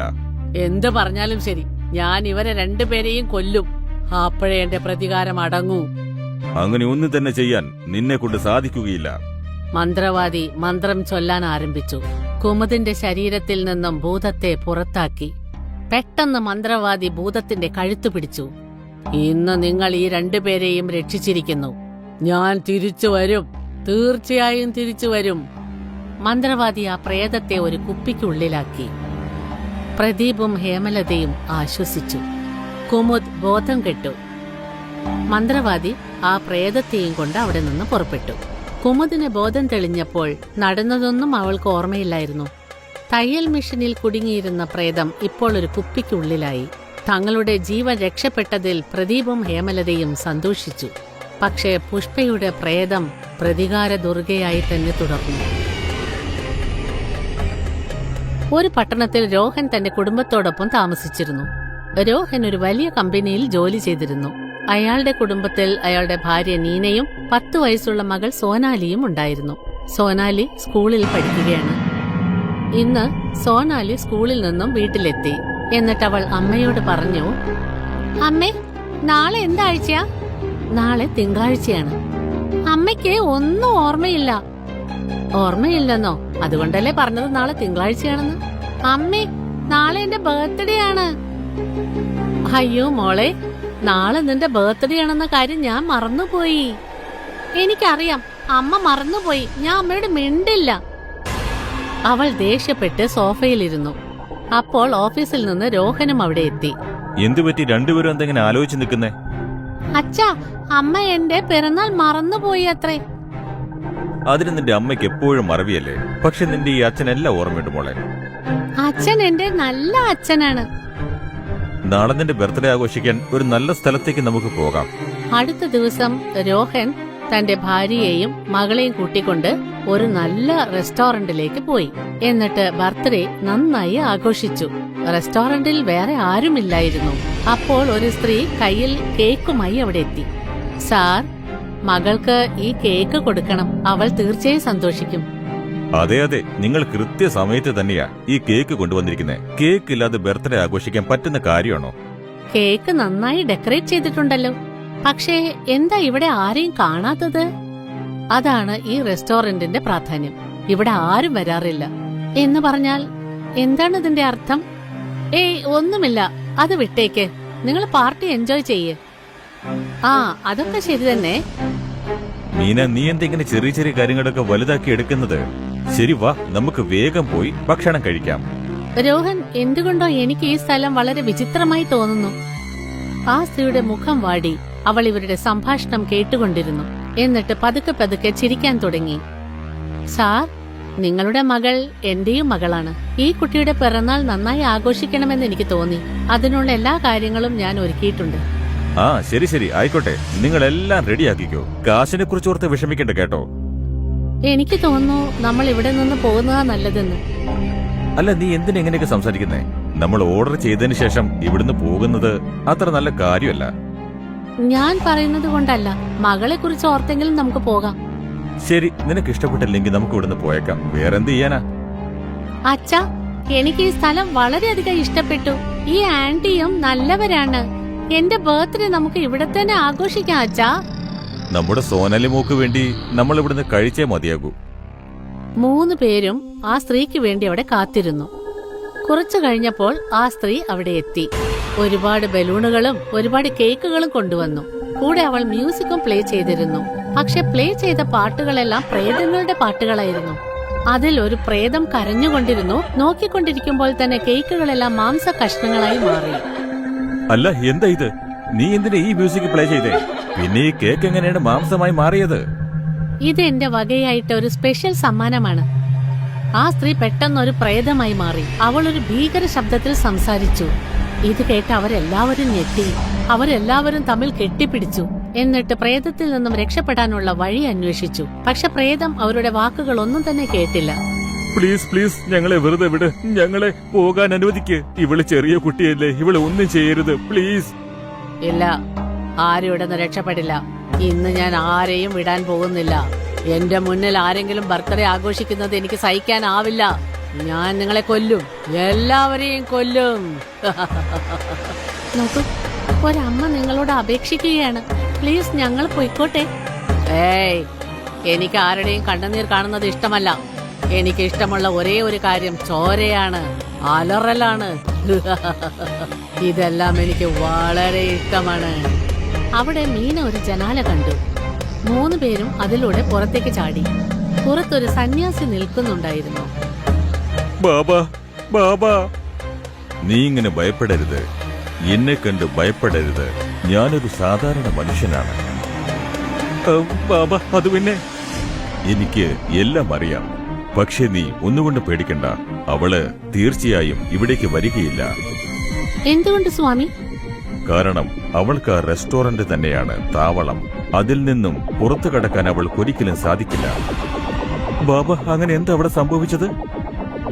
ഇന്ന് തൊട്ട് 10 വർഷം മുമ്പ് വരെ ഈ സ്ഥലത്ത് ഒരു അത്ഭുതകരമായ റെസ്റ്റോറന്റ് ആയിരുന്നു. ഇവിടെ വലിയ വലിയ പണക്കാര് ഭക്ഷണം കഴിക്കാനും പാർട്ടി നടത്തുവാനും വരാറുണ്ടായിരുന്നു. ശിവാനി ഇപ്പോൾ പ്രേതമായി വന്നില്ലേ? അവളൊരു പാവമായിരുന്നു. അവൾക്കൊരു ചെറിയ പെൺകുഞ്ഞുമുണ്ടായിരുന്നു. അന്ന് ആ മോൾക്ക് പിറന്നാളായിരുന്നു. വലിയ റെസ്റ്റോറന്റിൽ പോകണമെന്ന് പറഞ്ഞ് മോള് വാശി പിടിച്ചു. ശിവാനി അവളോട് ഒരുപാട് തവണ പറഞ്ഞു നോക്കി, പക്ഷെ അവൾ സമ്മതിച്ചേയില്ല. പിന്നെ കയ്യിലുള്ള കാശെല്ലാം പെറുക്കിയെടുത്ത് ശിവാനി തന്റെ മോളെയും കൂട്ടിക്കൊണ്ട് ആ റെസ്റ്റോറന്റിലേക്ക് പോയി. അവൾ ഒരു കേക്ക് ഓർഡർ ചെയ്തു. പക്ഷെ അതിന് കൊടുക്കാനുള്ള കാശ് അവളുടെ കയ്യിലില്ലായിരുന്നു. ബാബ, അതിനുശേഷം എന്താ സംഭവിച്ചത്? അതിനുശേഷം റെസ്റ്റോറന്റിന്റെ ഉടമ അവളോട് കാശ് ചോദിച്ചു. അവളുടെ കയ്യിലാണെങ്കിൽ കാശ് കുറവായിരുന്നു. റെസ്റ്റോറന്റിന്റെ ഉടമയും അവിടെ ഉണ്ടായിരുന്നവരും കൂടി അവളെ കളിയാക്കുവാൻ തുടങ്ങി. അവിടെ ഉണ്ടായിരുന്ന ഒരാള് അന്ന് ആ ചെറിയ കുട്ടിയെ കൊന്നു. അപ്പോൾ ശിവാനിയും അതേ റെസ്റ്റോറന്റിൽ തന്നെ ഫാനിൽ കെട്ടിത്തൂങ്ങി ആത്മഹത്യ ചെയ്യുകയുണ്ടായി. ബാബ, ഇവളുടെ അടുത്തുനിന്ന് എങ്ങനെ ഒന്ന് രക്ഷപ്പെടാൻ പറ്റുക? എന്തൊക്കെയാണെങ്കിലും നീ മിടുക്കം തന്നെ. അവളുടെ അടുത്തുനിന്ന് രക്ഷപ്പെട്ട് ഇവിടെ എത്തിയില്ലേ? ഞാൻ നിനക്ക് ഒരു ചരട് ജപിച്ചു തരാം. അത് ധരിച്ചുകൊണ്ട് നിങ്ങൾക്ക് നിങ്ങളുടെ വീട്ടിലേക്ക് പോകാം. ചരട് കെട്ടിയതിനു ശേഷം നിങ്ങൾ ഒന്നുകൊണ്ടും പേടിക്കേണ്ട കാര്യമേയില്ല. സന്യാസി അവരെ ആശ്വസിപ്പിച്ചുകൊണ്ട് പറഞ്ഞയച്ചു. 3 പേരും രക്ഷപ്പെട്ട് തങ്ങളുടെ വീട്ടിലേക്ക് മടങ്ങി. പ്രേതം ഇന്നും പ്രതികാരാഗ്നിയുമായി അവിടെ കറങ്ങിക്കൊണ്ടിരിക്കുകയാണ്. യക്ഷിയുടെ പക്ഷിക്കൂട്. ഒരു നഗരത്തില് മഹേഷും മുകുന്ദയും എന്ന ദമ്പതികൾ താമസിക്കുന്നുണ്ട്. മഹേഷിന് നല്ലൊരു കമ്പനിയിലായിരുന്നു ജോലി. അയാൾക്ക് പ്രാവിനെ വളർത്താൻ താല്പര്യമുണ്ടായിരുന്നു. സമയം കിട്ടുമ്പോഴെല്ലാം അയാള് പ്രാവിനെ പിടിച്ചോണ്ട് വരുമായിരുന്നു. ഈ സ്വഭാവം ഭാര്യ മുകുന്ദയ്ക്ക് ഒട്ടും ഇഷ്ടമല്ലായിരുന്നു. എല്ലാ ദിവസത്തെ പോലെ മഹേഷ് ഓഫീസിൽ നിന്ന് വീട്ടിലേക്ക് ഇന്ന് പെട്ടെന്ന് വന്നു. ബാഗ് വെച്ചിട്ട് മുകളിൽ പ്രാവിനെ കാണാൻ അയാള് പോയി. ഒപ്പം മുകുന്ദയും ടെറസിൽ വന്നു. പ്രാവിനോടുള്ള നിങ്ങളുടെ ഈ സ്നേഹം എനിക്ക് ഒട്ടും ഇഷ്ടമല്ല. നീ എനിക്കും ഈ പ്രാവുകൾക്കും ഇടയിൽ വരരുത്. അങ്ങനെ ആയിരുന്നെങ്കിൽ പിന്നെ നിങ്ങൾക്ക് അവരെ വിവാഹം കഴിച്ചാ പോരായിരുന്നോ? ഓ എന്റെ മുകുന്ദ, എന്താ ഇത്? എന്തിനാ എന്റെ മൂഡ് ഇങ്ങനെ നശിപ്പിക്കുന്നേ? അതെ അതെ, ഞാൻ പിന്നെ ചീത്തയാളാണല്ലോ. തെറ്റ് ഞാൻ മാത്രമാണല്ലോ ചെയ്യുന്നേ. ലോകത്തെ ഏറ്റവും നല്ലത് നിങ്ങളുടെ പ്രാവ് മാത്രമാ. ഈ മിണ്ടാപ്രാണികളെ കുറിച്ചൊക്കെ എന്തിനെങ്ങനെ കുറ്റം പറയുന്നേ? അതുങ്ങളൊക്കെ എത്ര ഭംഗിയുള്ളതാണെന്ന് ഒന്ന് ശ്രദ്ധിച്ചു നോക്ക്. അതുങ്ങളെ കാണുമ്പോ നിനക്കും അവരെ ഇഷ്ടപ്പെടും. മതി മതി, എനിക്ക് നിങ്ങളുടെ സ്നേഹം തന്നെ താങ്ങാൻ പറ്റുന്നില്ല. പിന്നാണോ ഈ പ്രാവുകളൊക്കെ? പ്രാവിന്റെ പേരും പറഞ്ഞ് 2 പേരും വഴക്കിട്ടു. എന്നിട്ട് ഉറങ്ങി. കുറച്ചു ദിവസങ്ങൾ ഇങ്ങനെ തന്നെ കഴിഞ്ഞുപോയി. ഇന്ന് മഹേഷിന്റെ ഓഫീസിൽ ലീവായിരുന്നു. ഇന്ന് നിങ്ങൾക്ക് ലീവാണല്ലോ. വരൂ, നമുക്ക് കറങ്ങിച്ചു വരാം. ഞാനും അത് തന്നെ ആലോചിച്ചോണ്ടിരുന്നേ. പക്ഷെ എനിക്ക് വരാൻ പറ്റാത്ത ഒരു അവസ്ഥയാണ് ഇപ്പോൾ ഉള്ളത്. നമുക്ക് വേറൊരു ദിവസം പോകാം. എന്താ വരാൻ ബുദ്ധിമുട്ട് നിങ്ങൾക്ക്? അത് നിനക്ക് നന്നായി അറിയാവുന്ന കാര്യമല്ലേ. ഈ പ്രാവുകളെ വിട്ട് ഞാൻ എങ്ങനെയാ പുറത്തു പോവാ? ഇവർക്ക് ഭക്ഷണം കൊടുക്കണം, പിന്നെ വെള്ളം കൊടുക്കണം. മാത്രമല്ല ഇപ്പോഴേ എനിക്ക് സമയവും കിട്ടിയത്. ഞാൻ ഇവറ്റകളെ വെള്ളത്തിലൊന്ന് കുളിപ്പിക്കാൻ പോവാ. പിന്നെ ഇവറ്റകളുടെ കൂടും എനിക്കൊന്ന് വൃത്തിയാക്കണം. നിങ്ങൾക്ക് എന്നേക്കാൾ കൂടുതൽ സ്നേഹം ഈ പ്രാവിനോടല്ലേ? അല്ലല്ല, നീ എന്നെ തെറ്റിദ്ധരിച്ചിരിക്കുകയാണ്. ആവശ്യമില്ലാതെ നീ ദേഷ്യപ്പെടുന്നത്. നിനക്ക് പുറത്തു പോകണമെങ്കിൽ നീ പോയിട്ട് വന്നോളൂ. മുകുന്ദ അവളുടെ സ്കൂട്ടി എടുത്ത് അവിടുന്ന് കാട്ടിലേക്ക് പോയി. കാട്ടില് നിശബ്ദത മാത്രമേ ഉള്ളൂ. അതുമാത്രമല്ല, അന്ന് നല്ല കാറ്റുമുണ്ട്. കാട്ടിൽ കാറ്റടിക്കുന്ന ഒച്ച കേൾക്കുന്നുണ്ട്.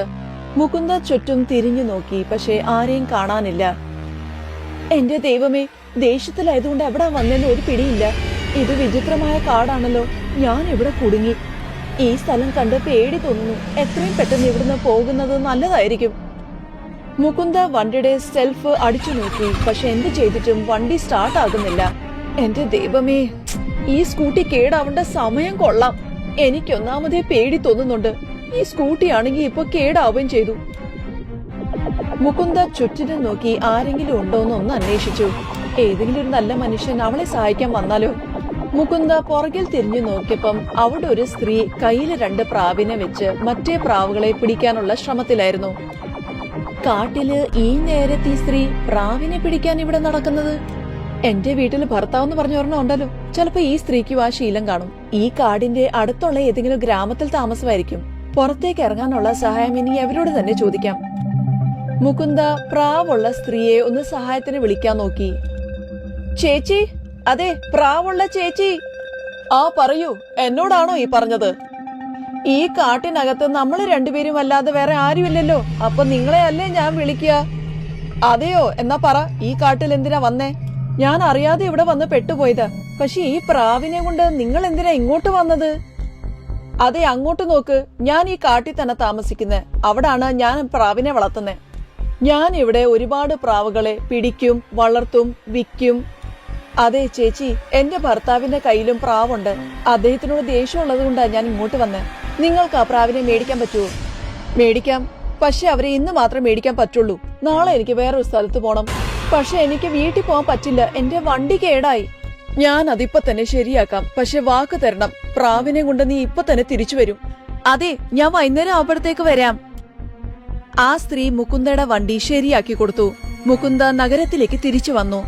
മുകുന്ദ നഗരത്തിലും മടങ്ങിയെത്തി. പക്ഷെ വീട്ടിൽ ചെന്ന് നോക്കിയപ്പം അവിടെ ഭർത്താവിനെ കാണുന്നില്ല. മുകുന്ദ പ്രാവിനെ എല്ലാം പിടിച്ചൊരു ചാക്കിനകത്താക്കി ആ സ്ത്രീയുടെ കൈ കൊടുക്കാൻ തിരിച്ചു കാട്ടിലെത്തി. അവിടെ എത്തിയപ്പം രാത്രിയായി. മുകുന്ദയുടെ മനസ്സിൽ പേടിയുണ്ടായിരുന്നു. പക്ഷെ ഒച്ചയൊന്നുമില്ലാതെ കൂട്ടിനകത്ത് മുകുന്ദ കാലുവെച്ചു. അകത്തുനിന്നൊരു ശബ്ദം കേട്ടു. ആ സ്ത്രീ ഇപ്പൊ ഒരു യക്ഷിയായിട്ട് മാറി. പ്രാവിനെ കൊന്നൊരു മാലയാക്കി അവര് കഴുത്തിലിട്ടിട്ടുണ്ടായിരുന്നു. പേടിക്കരുത്, അകത്തേക്ക് വാ. എന്തിനാണ് എന്നെ ഇങ്ങനെ തുറച്ചു നോക്കുന്നത്? പ്രാവിനെ പിടിക്കുന്ന അതേ സ്ത്രീ തന്നെയാണ് ഞാൻ. എന്നാ നീ ഈ പ്രാവിനെ എല്ലാം എടുത്തു, ഞാൻ മാത്രം തിരിച്ചു പോട്ടെ. മുകുന്ദ പറഞ്ഞൊന്നും ആ യക്ഷി കേട്ടില്ല. നല്ല ശബ്ദത്തില് ആ യക്ഷി ചിരിച്ചു കാണിച്ചു. വളരെ പെട്ടെന്ന് അവിടുത്തെ അന്തരീക്ഷം മാറി. യക്ഷി മുകുന്ദന്റെ അടുത്ത് ചെന്ന് അവളുടെ കഴുത്ത് നെരുക്കി. ഞാൻ പോകട്ടെ. ഞാനും എല്ലാവരുടെയും കാല് പിടിച്ച് പറഞ്ഞതാ. പക്ഷെ ഒരു മനുഷ്യൻ പോലും ഞാൻ പറഞ്ഞത് കേട്ടില്ല. അവരെന്നെ പ്രാവിനോടൊപ്പം വെട്ടിമുറിച്ച് ഇവിടെ തന്നെ ഇട്ടു. പ്രാവെന്ന് പറഞ്ഞ് എനിക്ക് ജീവനാ. അതുകൊണ്ടാണ് അവർക്ക് വേണ്ടി ഇന്നും ഞാൻ ഒരു കൂട് ഒരുക്കി വെച്ചത്. ഈ വഴിയെ വരികയും പോകുകയും ചെയ്യുന്ന ആൾക്കാരെ ഞാൻ വെട്ടിക്കൊല്ലും. എന്റെ പ്രതികാരം തീരുന്നത് വരെ ഇവിടെ വരുന്ന എല്ലാവരെയും ഞാൻ കൊല്ലും. ആരാണ് നിങ്ങളെ കൊന്നേ? എന്റെ ഭർത്താവിന്റെ വീട്ടുകാര്. കാരണം പ്രാവിനോടുള്ള എന്റെ സ്നേഹം അവർക്ക് ഇഷ്ടമല്ലായിരുന്നു. അതുകൊണ്ട് എന്റെ അമ്മായി എന്നെ കൊന്ന് എന്റെ പ്രാവുകളെ വെട്ടിമുറിച്ചൊരു പെട്ടിക്കകത്താക്കി ഇവിടെ കൊണ്ടുവന്നിട്ടു. എനിക്ക് അന്ന് തൊട്ട് വെപ്രാളമാണ്. എന്നെ വെറുതെ വിട്ട്, എനിക്ക് ശ്വാസം എടുക്കാൻ പറ്റുന്നില്ല. ഞാൻ ഇവിടുന്ന് പോകട്ടെ. ആരെയെങ്കിലും കൊല്ലുന്നതിന് മുമ്പേ അവരെന്റെ മുമ്പിൽ പെടയുന്ന എനിക്ക് കാണണം. അവരുടെ നിലവിളിയാണ് എനിക്ക് സമാധാനം. യക്ഷി മുകുന്ദയുടെ കഴുത്ത് ഞെരുക്കി. എന്നിട്ടൊരു വാളെടുത്ത് അവളെ തുണ്ടം തുണ്ടമാക്കിയിട്ട് ഒരു മാലയിലിട്ട് കോർത്തു. നിശബ്ദതയുള്ള ആ കാട്ടില് ഒരു നിലവിളി മാത്രമേ കേട്ടുള്ളൂ. മനുഷ്യൻ ഏതെങ്കിലും ഒരു വസ്തുവിനോട് കൂടുതൽ ഇഷ്ടമുണ്ടാകും. മരണശേഷം പോലും ആത്മാവ് അത് മറക്കില്ല. എന്റെ പേര് ദീപക്. എന്റെ അച്ഛൻ ആർമിയിലായിരുന്നു. അതുകൊണ്ട് തന്നെ എനിക്ക് പല സ്ഥലങ്ങളിലായി കഴിയാനുള്ള ഭാഗ്യം ലഭിച്ചു. ഈ സംഭവം നടന്നത് 2008-ലാണ്. അപ്പോൾ ഞങ്ങൾ അസമിലുള്ള ഗുവാഹട്ടിയിലായിരുന്നു ഉണ്ടായിരുന്നത്. ഞങ്ങളുടെ കോളനിയുടെ പുറകിൽ ഒരു വലിയ ഗ്രൗണ്ട് ഉണ്ടായിരുന്നു. അവിടെ കുട്ടികളൊക്കെ ഫുട്ബോൾ കളിക്കുമായിരുന്നു. മമ്മി, ഇവിടെ ആരും ക്രിക്കറ്റ് കളിക്കുന്നേയില്ല, എല്ലാവരും ഫുട്ബോളാ കളിക്കുന്നേ. എനിക്കിവിടെ ഒട്ടും ഇഷ്ടാവുന്നില്ല മമ്മി. നിനക്ക് വീടിന്റെ പുറകിലുള്ള ഗ്രൗണ്ടിൽ പോയാ പോരെ? എന്നിട്ട് പുതിയ കൂട്ടുകാരെ ഉണ്ടാക്ക്. അവരോടൊപ്പം നീ ഫുട്ബോൾ കളിച്ചാ മതി. ഫുട്ബോൾ ക്രിക്കറ്റിനേക്കാ മോശമുള്ള കളിയൊന്നുമല്ല. ഞാൻ ദിവസവും വൈകുന്നേരം ഗ്രൗണ്ടിലേക്ക് പോകും. എന്നിട്ടവിടെ ഫുട്ബോൾ കളി കണ്ടുകൊണ്ടിരിക്കും. ഒരു ദിവസം ഞാൻ ഗ്രൗണ്ടിൽ ചെന്നപ്പോൾ കളിക്കാൻ ആളുകൾ കുറവായിരുന്നു. 2-3 പേര് മാത്രമേ ഉണ്ടായിരുന്നുള്ളൂ. ഞാൻ ഓർക്കുന്നു, അന്ന് ദുഃഖവെള്ളിയായിരുന്നു. നോർത്തിലും ഈസ്റ്റിലും കൂടുതലായിട്ടുള്ളത് ക്രിസ്ത്യാനികളാണ്. അതുകൊണ്ട് തന്നെ അന്ന് ഗ്രൗണ്ടിൽ ആള് കുറവായിരുന്നു. വരാത്തവർ വീട്ടിൽ ആഘോഷത്തിലായിരുന്നു. അന്ന് രാത്രി വരെ ഞാൻ ഗ്രൗണ്ടിലുണ്ടായിരുന്നു. നേരം ഇരുട്ടിക്കഴിഞ്ഞപ്പോൾ ഞാൻ വീട്ടിലേക്ക് തിരിച്ചു പോകുമ്പോൾ ചെടിക്ക് മറവിൽ ഒരു ഫുട്ബോൾ ഞാൻ കണ്ടു. ഞാൻ ഇതുവരെ എന്റെ കൈകൊണ്ട് ഫുട്ബോൾ തൊട്ടിട്ടേയില്ല. അതുകൊണ്ട് തന്നെ ആ ചെടിക്ക് മറവിൽ കിടന്ന ഫുട്ബോൾ ഞാൻ എടുത്ത് എന്റെ വീട്ടിലേക്ക് വന്നു. രാത്രി ഒരുപാട് നേരം ഞാൻ അതുകൊണ്ട് കളിച്ചു. ഉറങ്ങുന്നതിന് മുൻപ് ഞാൻ ആ ഫുട്ബോൾ സ്റ്റോർ റൂമിൽ വെച്ചു. രാത്രി 2 മണിയായപ്പോൾ പെട്ടെന്ന് ഞാൻ ഉറക്കമെണീറ്റു. സ്റ്റോർ റൂമിന്റെ ഭിത്തിയും എന്റെ റൂമിന്റെ ഭിത്തിയും ഒന്നാണ്. എനിക്കപ്പോൾ ആരോ ഭിത്തിയില് ഫുട്ബോൾ വെച്ചടിക്കുന്നത് പോലെ തോന്നി. മമ്മി, അത് മമ്മിയാണോ? മമ്മി! 2-3 തവണ ഇങ്ങനെ ചോദിച്ചിട്ടും എനിക്കൊരു മറുപടിയും കിട്ടിയില്ല. ഞാൻ എന്റെ റൂമിൽ നിന്ന് പുറത്തേക്കിറങ്ങി. എന്നിട്ട് ഞാൻ സ്റ്റോർ റൂമിന്റെ കതക് തുറന്ന ഉടനെ ആ ശബ്ദം നിലച്ചു. ഫുട്ബോൾ വെച്ച സ്ഥലത്ത് തന്നെ ഉണ്ടായിരുന്നു, പക്ഷേ അനങ്ങുന്നുണ്ടായിരുന്നു. എങ്ങനെയാണെന്ന് വെച്ചാൽ ആരോ ഇപ്പം എടുത്ത് വെച്ചതുപോലെ. ഞാൻ താഴെ ഗ്രൗണ്ട് ഫ്ലോറിലേക്ക് ഇറങ്ങി. മമ്മി ഇപ്പോൾ മുറിയിൽ ഉറങ്ങുകയായിരുന്നു. രാത്രിയിൽ സംഭവിച്ച വ്യത്യസ്തമായ സംഭവത്തെക്കുറിച്ച് ഞാൻ മമ്മിയോട് പറയുകയുണ്ടായി. ദീപക്, നീ ഇന്നലെ രാത്രി വരെ ഫുട്ബോൾ കൊണ്ട് കളിക്കുമായിരുന്നല്ലോ. അതുകൊണ്ടായിരിക്കാം നീ അങ്ങനെ ഒരു സ്വപ്നം കണ്ടത്.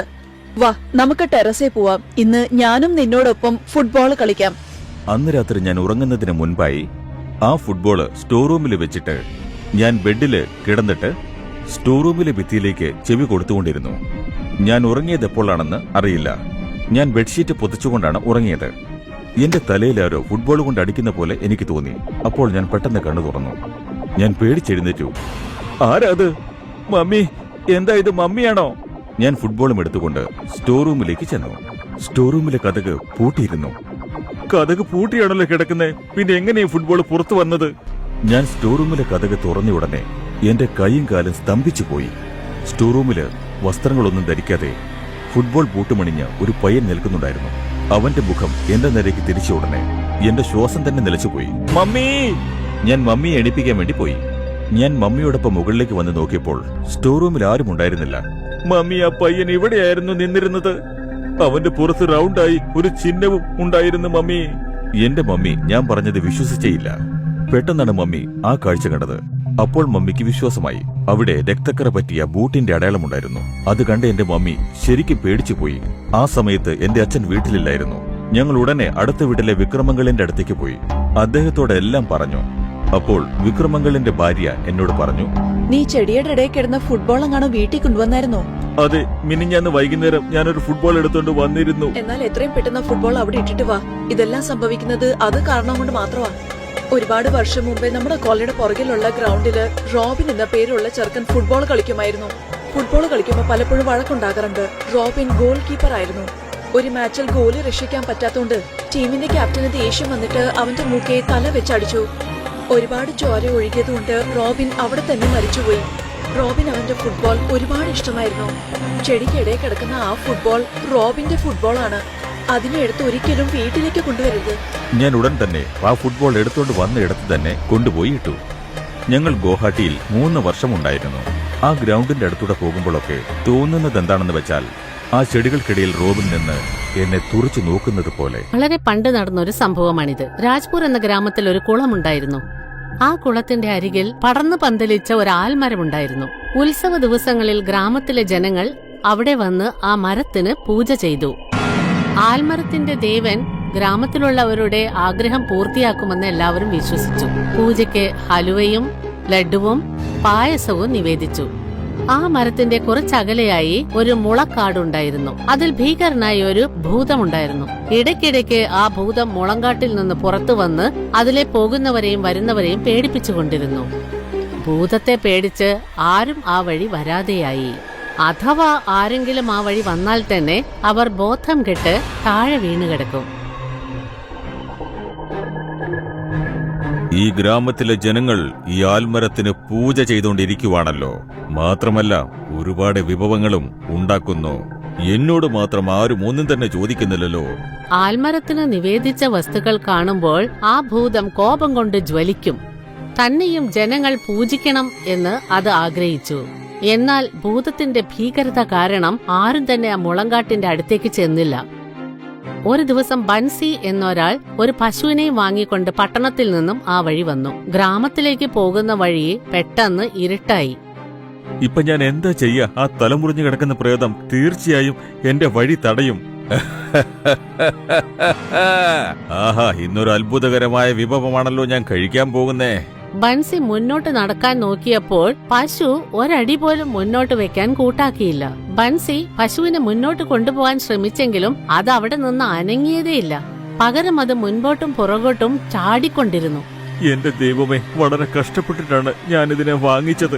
ഒരുപക്ഷെ ഞാൻ ഇതിനെ ഇട്ടിട്ട് ഓടിയാൽ ഈ തലമുറിഞ്ഞ പ്രേതം ഇതിനെ കൊല്ലുമെന്ന കാര്യം ഉറപ്പാണ്. പെട്ടെന്ന് പശു ഒന്ന് കറങ്ങി ആ കുളത്തിന്റെ അടുത്തേക്ക് പോകുന്നത് അയാൾ കണ്ടു. അയ്യോ, ഇനി ഞാൻ എന്ത് ചെയ്യും? ആ ദുഷ്ടനായ പ്രേതം എന്റെ കന്നുകാലിയെ വെറുതെ വിടുമെന്ന് തോന്നുന്നില്ല. ബൻസി പശുവിന്റെ പുറകെ അതിവേഗത്തിൽ ഓടി. പക്ഷേ ഒരു കല്ലിൽ കാൽ തട്ടി അയാൾ താഴെ വീണു. അപ്പോൾ പെട്ടെന്ന് വൃദ്ധനായ ഒരാൾ അയാളെ എടുത്തു പൊക്കുന്നതായി തോന്നി. തലമുറിഞ്ഞ പ്രേതം, ഇതെന്തൊരു പരീക്ഷണമാണ്! ഞാനിപ്പോ താഴെ വീണപ്പോൾ നിങ്ങളല്ലേ എന്നെ എഴുന്നേൽപ്പിച്ചത്? ബൻഷി, നീ നിന്റെ കന്നുകാലിയുടെ കയറിൽ പിടിക്ക്, എന്നിട്ട് വീട്ടിലേക്ക് പോ. ആ പ്രേതത്തിൽ നിന്ന് ഞാൻ കന്നുകാലിയെ രക്ഷിച്ച് അതിനെ വിരട്ടി ഓടിച്ചിട്ടുണ്ട്. അല്ല, നിങ്ങൾ ആരാണ്? നിങ്ങൾ ആരായിരുന്നാലും ശരി, ഞാൻ നിങ്ങളോട് എന്റെ നന്ദി അറിയിക്കുകയാണ്. പലപ്പോഴും ഇങ്ങനെ സംഭവിച്ചുകൊണ്ടിരുന്നു. മുളങ്കാട്ടിലെ ഭൂതം ഇതുപോലെ ആരെയെങ്കിലും ആക്രമിക്കുമ്പോൾ ആ വൃദ്ധൻ അവിടെ എത്തി അവരെ രക്ഷിക്കുമായിരുന്നു. മീന, ഇന്ന് നല്ലൊരു പായസം ഉണ്ടാക്കണം, എന്നിട്ടത് ആൽമരത്തിലെ ബാബയ്ക്ക് കൊടുക്കണം. ഞാനും അതുതന്നെയാണ് ആലോചിച്ചത്. ഒരുപക്ഷെ വൃദ്ധനായ ആ മനുഷ്യൻ ആൽമര ദേവനാണെങ്കിലോ? ദേവനെ ഇതുവരെ ആരും കണ്ടിട്ടില്ലല്ലോ. പായസം ഉണ്ടാക്കി രണ്ടുപേരും ആ മരത്തിന്റെ ചോട്ടിൽ ചെന്നു. മരത്തിനടിയിൽ പായസം വെച്ചു. ആൽമര ഭഗവാനെ, അങ്ങേ ആരും ഇതുവരെ കണ്ടിട്ടില്ല. പക്ഷെ അങ്ങയുടെ അത്ഭുത ശക്തി കാരണമാണ് ഞങ്ങളുടെ ഗ്രാമത്തിലെ ജനങ്ങൾ ജീവിച്ചു പോകുന്നത്. മുളങ്കാട്ടിലെ ആ ഭൂതം ഞങ്ങളുടെ ജീവിതം നശിപ്പിച്ചുകൊണ്ടിരിക്കുകയാണ്. അപ്പോൾ മുളങ്കാട്ടിലെ മുളകളെല്ലാം ഉലയാൻ ആരംഭിച്ചു. ആ മുളങ്കാട്ടിൽ നിന്ന് ആരോ പുറത്തേക്ക് വരുന്നതായി തോന്നി. വാ മീന, വീട്ടിൽ പോകാം. പശു കാരണം അവർക്ക് നല്ല വരുമാനമുണ്ടായിരുന്നു. ഒരു ദിവസം ഒരു ഉത്സവം നടന്നു. ഗ്രാമത്തിലെ സ്ത്രീകൾ പലഹാരങ്ങൾ ഉണ്ടാക്കി ആൽമര ഭഗവാന് നിവേദിച്ചു. ആൽമരത്തോട് അവൾ തന്നെ വിവാഹം കഴിക്കാൻ പോകുന്ന പുരുഷന് ദീർഘായുസ് ഉണ്ടാവാൻ വേണ്ടി ആത്മാർത്ഥമായി പ്രാർത്ഥിച്ചുകൊണ്ടേയിരുന്നു. കൊള്ളാം, ഈ ഗ്രാമത്തിലെ പെണ്ണുങ്ങളെല്ലാം എത്ര സുന്ദരികളായാണ് ബാബയ്ക്ക് ഭക്ഷണം കൊടുക്കുന്നത്. ആ വഞ്ചിയുടെ മുകളിലെ അവളുടെ പാദസ്വരം ശബ്ദമുണ്ടാക്കിക്കൊണ്ടേയിരിക്കുന്നു. ഇന്നെനിക്ക് അവളെ എന്റെ ആഹാരമാക്കി തീർക്കണം. സ്ത്രീകളെല്ലാവരും അവിടെ നിന്ന് തിരിച്ചുപോയി. പക്ഷെ മുനിയയുടെ പാദസരം എവിടെയോ വീണു. അത് തിരയാനായി അവൾ അവിടെ തന്നെ നിന്നു. ഇപ്പൊ കാണിച്ചു തരാം ഈ ഞാൻ ആരാണെന്ന്. ഭൂതം അവളുടെ അടുത്തേക്ക് ചെന്നു. അല്ല, നിന്റെ പാദസ്വരം നഷ്ടമായോ? ആ, നിങ്ങൾക്ക് എങ്ങനെ മനസ്സിലായി? ആ പാദസ്വരം എവിടെയാണെന്ന് എനിക്കറിയാം. പറയൂ, ഞാൻ തേടി കണ്ടുപിടിക്കാം. എന്റെ ഭർത്താവിന്റെ വീട്ടിൽ നിന്ന് വന്നതാണ്. ഇതാ അവിടെയുണ്ട്. നീ ആ മരം കണ്ടില്ലേ? ഇതാ അവിടെ. നിന്റെ പാദസരം വേഗം പോയി എടുത്തോളൂ. മുനിയയ്ക്ക് എങ്ങനെയെങ്കിലും ആ പാദസരം കിട്ടിയേ പറ്റൂ. അവൾ മുന്നും പിന്നും ആലോചിക്കാതെ മുളങ്കാട്ടിന്റെ അടുത്തേക്ക് ഓടിച്ചെന്നു. ഈ ദുഷ്ടനായ പ്രേതം ഇന്ന് ആ പെൺകുട്ടിയുടെ കഥ അവസാനിപ്പിക്കും. എനിക്ക് പെൺകുട്ടിയെ രക്ഷിച്ചേ മതിയാകൂ. ഏയ് മോളെ, എങ്ങോട്ടാണ് പോകുന്നത്?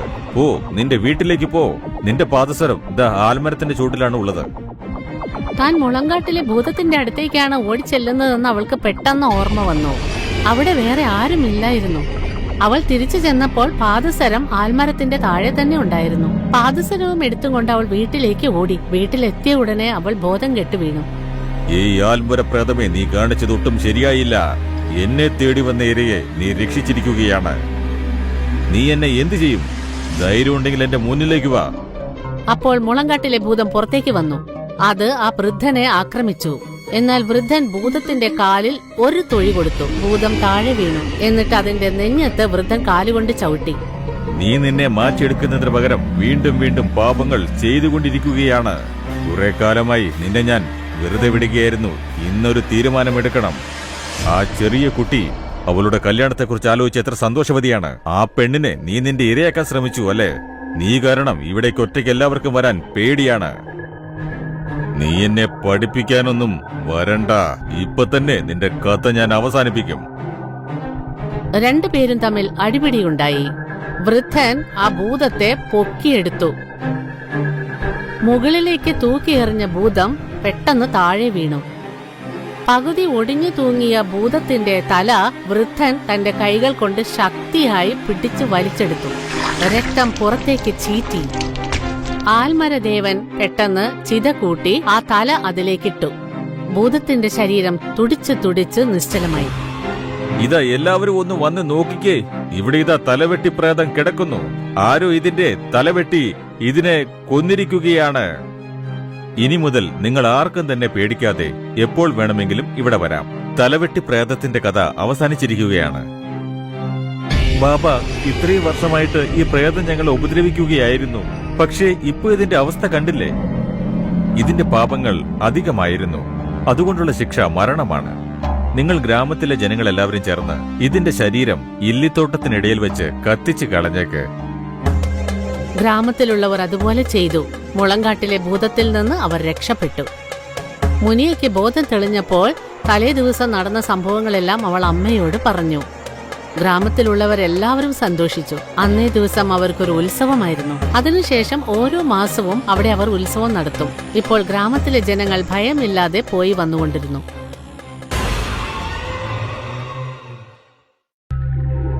ഭാര്യ മീനു 5 വയസ്സുള്ള മകൾ ആശയോടൊപ്പം താമസിക്കുന്നു. രവിക്ക് നല്ലൊരു കമ്പനിയിലായിരുന്നു ജോലി. രവി ഈ നഗരത്തിൽ പുതിയതായിട്ടാണ് വന്നിരിക്കുന്നത്. രവിക്ക് ആ സ്ഥലത്തെക്കുറിച്ച് ഐഡിയ ഒന്നുമില്ലായിരുന്നു. നഗരത്തിൽ നിന്ന് പുറത്തുള്ള കാട്ടിൽ കറങ്ങി നടക്കാൻ നല്ലൊരു സ്ഥലമുണ്ടായിരുന്നു. അവിടെ പ്രേതങ്ങളുള്ള സ്ഥലമുണ്ട്. ഇന്ന് വൈകുന്നേരം രവി സന്തോഷമായിട്ടാണ് ഓഫീസിൽ നിന്ന് തിരിച്ചു വന്നത്. അല്ല, എന്തു പറ്റി? മുഖത്ത് നല്ല സന്തോഷമുണ്ടല്ലോ. 2 ദിവസം ലീവ് കിട്ടിയിട്ടുണ്ട്. കറങ്ങാൻ പോകാൻ ട്രെയിൻ ടിക്കറ്റും കിട്ടിയിട്ടുണ്ട്. പക്ഷേ കറങ്ങാൻ നഗരത്തിൽ നിന്ന് പുറത്തൊന്നും പോകണ്ട. എന്താ, എന്തു പറ്റി? നഗരത്തിൽ തന്നെ ഒരു താഴ്വാരമുണ്ട്. അവിടുന്ന് വ്യൂ നല്ല ഭംഗിയാന്നാ കേട്ടത്. അപ്പോ ടിക്കറ്റ് വേസ്റ്റ് ആവില്ലേ? ആശയ്ക്കും ആ സ്ഥലം കാണാൻ ആഗ്രഹമുണ്ടെന്ന് പറഞ്ഞു. ആ മലമുകളിലേക്ക് പോകുന്ന കാര്യം മാത്രം എന്നോട് പറയരുത്. ഞാൻ അതിനെപ്പറ്റി ഒരുപാട് കേട്ടിട്ടുണ്ട്. അവിടെ ഒരുപാട് മരണങ്ങൾ സംഭവിച്ചിട്ടുണ്ട്. അതൊരു പ്രേതബാധയുള്ള സ്ഥലമാണ്. എനിക്ക് അഡ്വെഞ്ചർ ഇഷ്ടമാണെന്ന് നിങ്ങൾക്ക് നന്നായിട്ട് അറിയാമല്ലോ. വരൂന്നേ, അവിടെ എന്താ ഉള്ളത് നമുക്കൊന്ന് കാണാം. ഇത്രയേറെ അറിഞ്ഞിട്ടുമൊക്കെ എന്തിനാ ജീവൻ പണയം വെച്ചുള്ള ഈ ഒരു യാത്ര? എനിക്കതൊന്നും അറിയണ്ട, ഒന്നും പറയണ്ട, പോയേ പറ്റൂ. നീനുവിന്റെ വാശിയുടെ മുമ്പില് രവി തോറ്റുകൊടുത്തു. അടുത്ത ദിവസം തന്നെ പോകാനുള്ള ഒരുക്കങ്ങൾ തുടങ്ങി. അടുത്ത ദിവസം രാവിലെ 3 പേരും വണ്ടി ഓടിച്ച് താഴ്വാരത്തിലെത്തി. പക്ഷെ അവിടെ ഒച്ചയോ അനക്കമോ ആൾക്കാരെ പോലും കാണാനില്ലായിരുന്നു. നന്നായി കണ്ടോ, ഞാൻ മുൻപേ നിന്നോട് പറഞ്ഞതല്ലേ അങ്ങോട്ട് പോവാൻ പാടില്ല, ആ സ്ഥലം ശരിയല്ലെന്ന്. നിങ്ങൾക്ക് ഈ സൗന്ദര്യം കാണാൻ പറ്റാത്തോണ്ടാ. കണ്ടില്ലേ എത്ര സമാധാനമാ. ശാന്തമല്ല, ഭയാനകമാണ്. നിങ്ങള് വെറുതെ പേടിക്കുന്നേ. ദേ, വെറുതെ കുഞ്ഞും പേടിക്കും. എന്താ, എനിക്ക് പേടിയാണെന്നോ? അപ്പൊ പിന്നെ എന്താ ഈ സ്ഥലത്ത് ഒരു മനുഷ്യനെ പോലും കാണാത്തത്? നിങ്ങളെപ്പോലെ ശാന്തിയും സമാധാനവും ഇഷ്ടമില്ലാത്ത ആൾക്കാരായിരിക്കും. നിങ്ങൾ രണ്ടുപേരും എന്തിനാ വഴക്കിടുന്നത്? ശരിയെന്നാ, നിങ്ങൾ ഒരു തീരുമാനത്തിൽ എത്തുന്നവരെ ഞാൻ ദൂരെ മാറിയിരുന്നോളാം. അമ്മയെ അച്ഛന്റെ വഴക്ക് കണ്ട് ആശി മടുത്തു. അതുകൊണ്ട് ദൂരെയുള്ള ഒരു കല്ലിൽ ചെന്നിരുന്നു. അവർ രണ്ടുപേരും ഇപ്പോഴും വഴക്കിടുകയാണ്. അപ്പോഴാണ് ആശി ചെലക്കുന്നത് അവര് കേട്ടത്. അവര് പുറകെ തിരിഞ്ഞു നോക്കിയപ്പം ആശി ഇരുന്ന കല്ലുൾപ്പെടെ ആ താഴ്വാരത്തിലേക്ക് വീണു. ആശി, ആശി, ആശി മോളെ, നീ എവിടാണുള്ളത്? രണ്ടുപേരും മൂടി ആ കല്ലിന്റെ അരികിലെത്തി. അവരും ആ സ്ഥലത്ത് വന്നപ്പോ തെന്നി വീണു. കാല് തെറ്റി രണ്ടുപേരും താഴ്വാരത്തിൽ വീണു. 2 പേരുടെയും തലേന്ന് ചോര ഒഴുകുന്നു. 2 പേർക്കും ഇപ്പം ബോധമില്ല. 1 മണിക്കൂറിന് ശേഷം മീനുവിന് ബോധം വന്നു. മീനു നോക്കിയപ്പം അവളോടൊപ്പം രവിക്കും ബോധമില്ലാതെ അവിടെ കിടക്കുന്ന കണ്ടു. പക്ഷെ ആഷിയെ അവിടെ ഒന്നും കാണുന്നില്ല. രവി, രവി എഴുന്നേക്ക്. ആഷി എവിടാണ്? നമ്മളിപ്പോ എവിടാണുള്ളത്? ഈ സ്ഥലത്തേക്ക് വരണ്ടെന്ന് ഞാൻ നിന്നോട് അപ്പോഴേ പറഞ്ഞതല്ലേ. നമ്മുടെ മോക്ക് എന്തെങ്കിലും സംഭവിച്ചാ നമ്മൾ ഇനി എന്താ ചെയ്യാ? ഞാനല്ല നിങ്ങൾ പറഞ്ഞത് കേൾക്കാഞ്ഞത്. ആ താഴ്വാരത്ത് 2 പേരും ആശയെ അന്വേഷിച്ചു. പക്ഷെ ആശയെ കുറിച്ച് ഒരു വിവരം കിട്ടിയില്ല. സമയം ഒരുപാട് വൈകി. 2 പേർക്കും നല്ല വിശപ്പും ദാഹവും ഉണ്ട്. നല്ല ക്ഷീണം ഉള്ളതുകൊണ്ട് അവരവിടെ തന്നെ വീണു. അപ്പോഴാണ് ആശയെ അലറുന്നത് അവര് കേട്ടത്. മോള് കരയുന്ന ശബ്ദം ഞാൻ ഇവിടുന്ന് കേട്ടിരുന്നു. അതെ, ഞാനും അത് കേട്ടു. അതിന്റെ അർത്ഥം നമ്മുടെ മോളി ഈ താഴ്വാരത്ത് നമ്മുടെ അരികിലകാണ്ടുണ്ട്. അങ്ങോട്ട് നോക്കിയേ, അവിടെ ആരോ ഉണ്ട്. മീനു മുൻപിലേക്ക് നോക്കിയപ്പം മുടി അഴിച്ചിട്ട് ഒരു യക്ഷിയാണ് കണ്ടത്. യക്ഷിയുടെ പല്ലുകൾ പുറത്തേക്കും ചുണ്ടേ മുഴുവനും ചോരയുമുണ്ട്. അവിടെ നല്ല ശബ്ദത്തിൽ കാറ്റുമടിക്കുന്നു. ഭയപ്പെടുത്തുന്ന കുറെ ശബ്ദങ്ങളും അവർക്ക് കേൾക്കാം. 2 പേരും ശരിക്കും പേടിച്ചുപോയി. ഈ താഴ്വാരം ഞങ്ങളുടേതാണ്. ഇവിടെ പുറത്തുനിന്ന് ആരെയും അനുവദിക്കാറില്ല. ഞങ്ങളുടെ മോളെ ഞങ്ങൾക്ക് തിരിച്ചു തന്നേക്കൂ. ഞങ്ങൾ ഇനി ഇങ്ങോട്ട് വരികയേയില്ല. ഇത് മരണത്തിന്റെ താഴ്വാരമാണ്. ഇവിടുന്ന് ജീവനോടെ തിരിച്ചു പോകാറില്ല. ഞങ്ങളെ പോകാൻ അനുവദിക്കണം. ഞങ്ങളുടെ മോള് ഞങ്ങൾക്ക് തിരിച്ചു വേണം. മിണ്ടിപ്പോയേക്കരുത്. എനിക്ക് ഒച്ചയും ബഹളമൊന്നും ഇഷ്ടമല്ല. ഒച്ചയിടുന്ന ആൾക്കാരെ ഞാൻ എന്നേക്കുമായി ഉറക്കാറാണ് പതിവ്. ഒരു രാത്രിയിൽ ഈ താഴ്വാരത്ത് ഞാൻ ഒറ്റയ്ക്ക് വന്നപ്പം എന്നെ കൊന്നതാണ്. അന്ന് ഞാനും ഒരുപാട് കരഞ്ഞു. അന്ന് എല്ലാവരോടും ജീവൻ തിരിച്ചു തരാൻ യാചിച്ചു. പക്ഷെ അന്ന് പറഞ്ഞതൊന്നും ആരും കേട്ടില്ല. ഞാൻ ആരെയും ജീവനോട് വെക്കില്ല. കൊല്ലും ഞാൻ. എല്ലാവരെയും കൊല്ലും ഞാൻ. പക്ഷെ ആ പിഞ്ചു കുഞ്ഞ് നിങ്ങളെ ഒരിക്കലും ഉപദ്രവിച്ചിട്ടില്ലല്ലോ. മനുഷ്യരെ കൊല്ലുന്നത് എനിക്കിപ്പോ ഒരു ഹരമാണ്. അങ്ങനെ ചെയ്താൽ എനിക്ക് ഒരുപാട് സന്തോഷം തോന്നും. യക്ഷി മീനുവും രവിയുടെ മുമ്പിൽ ആശയെ കൊന്നു. എന്നിട്ട് മീനുവിനെയും രവിയെയും കഴുത്ത് ഞെരുക്കി കൊന്നു. താഴ്വാരം മുഴുവനും അലർച്ച മാത്രം കേൾക്കാം.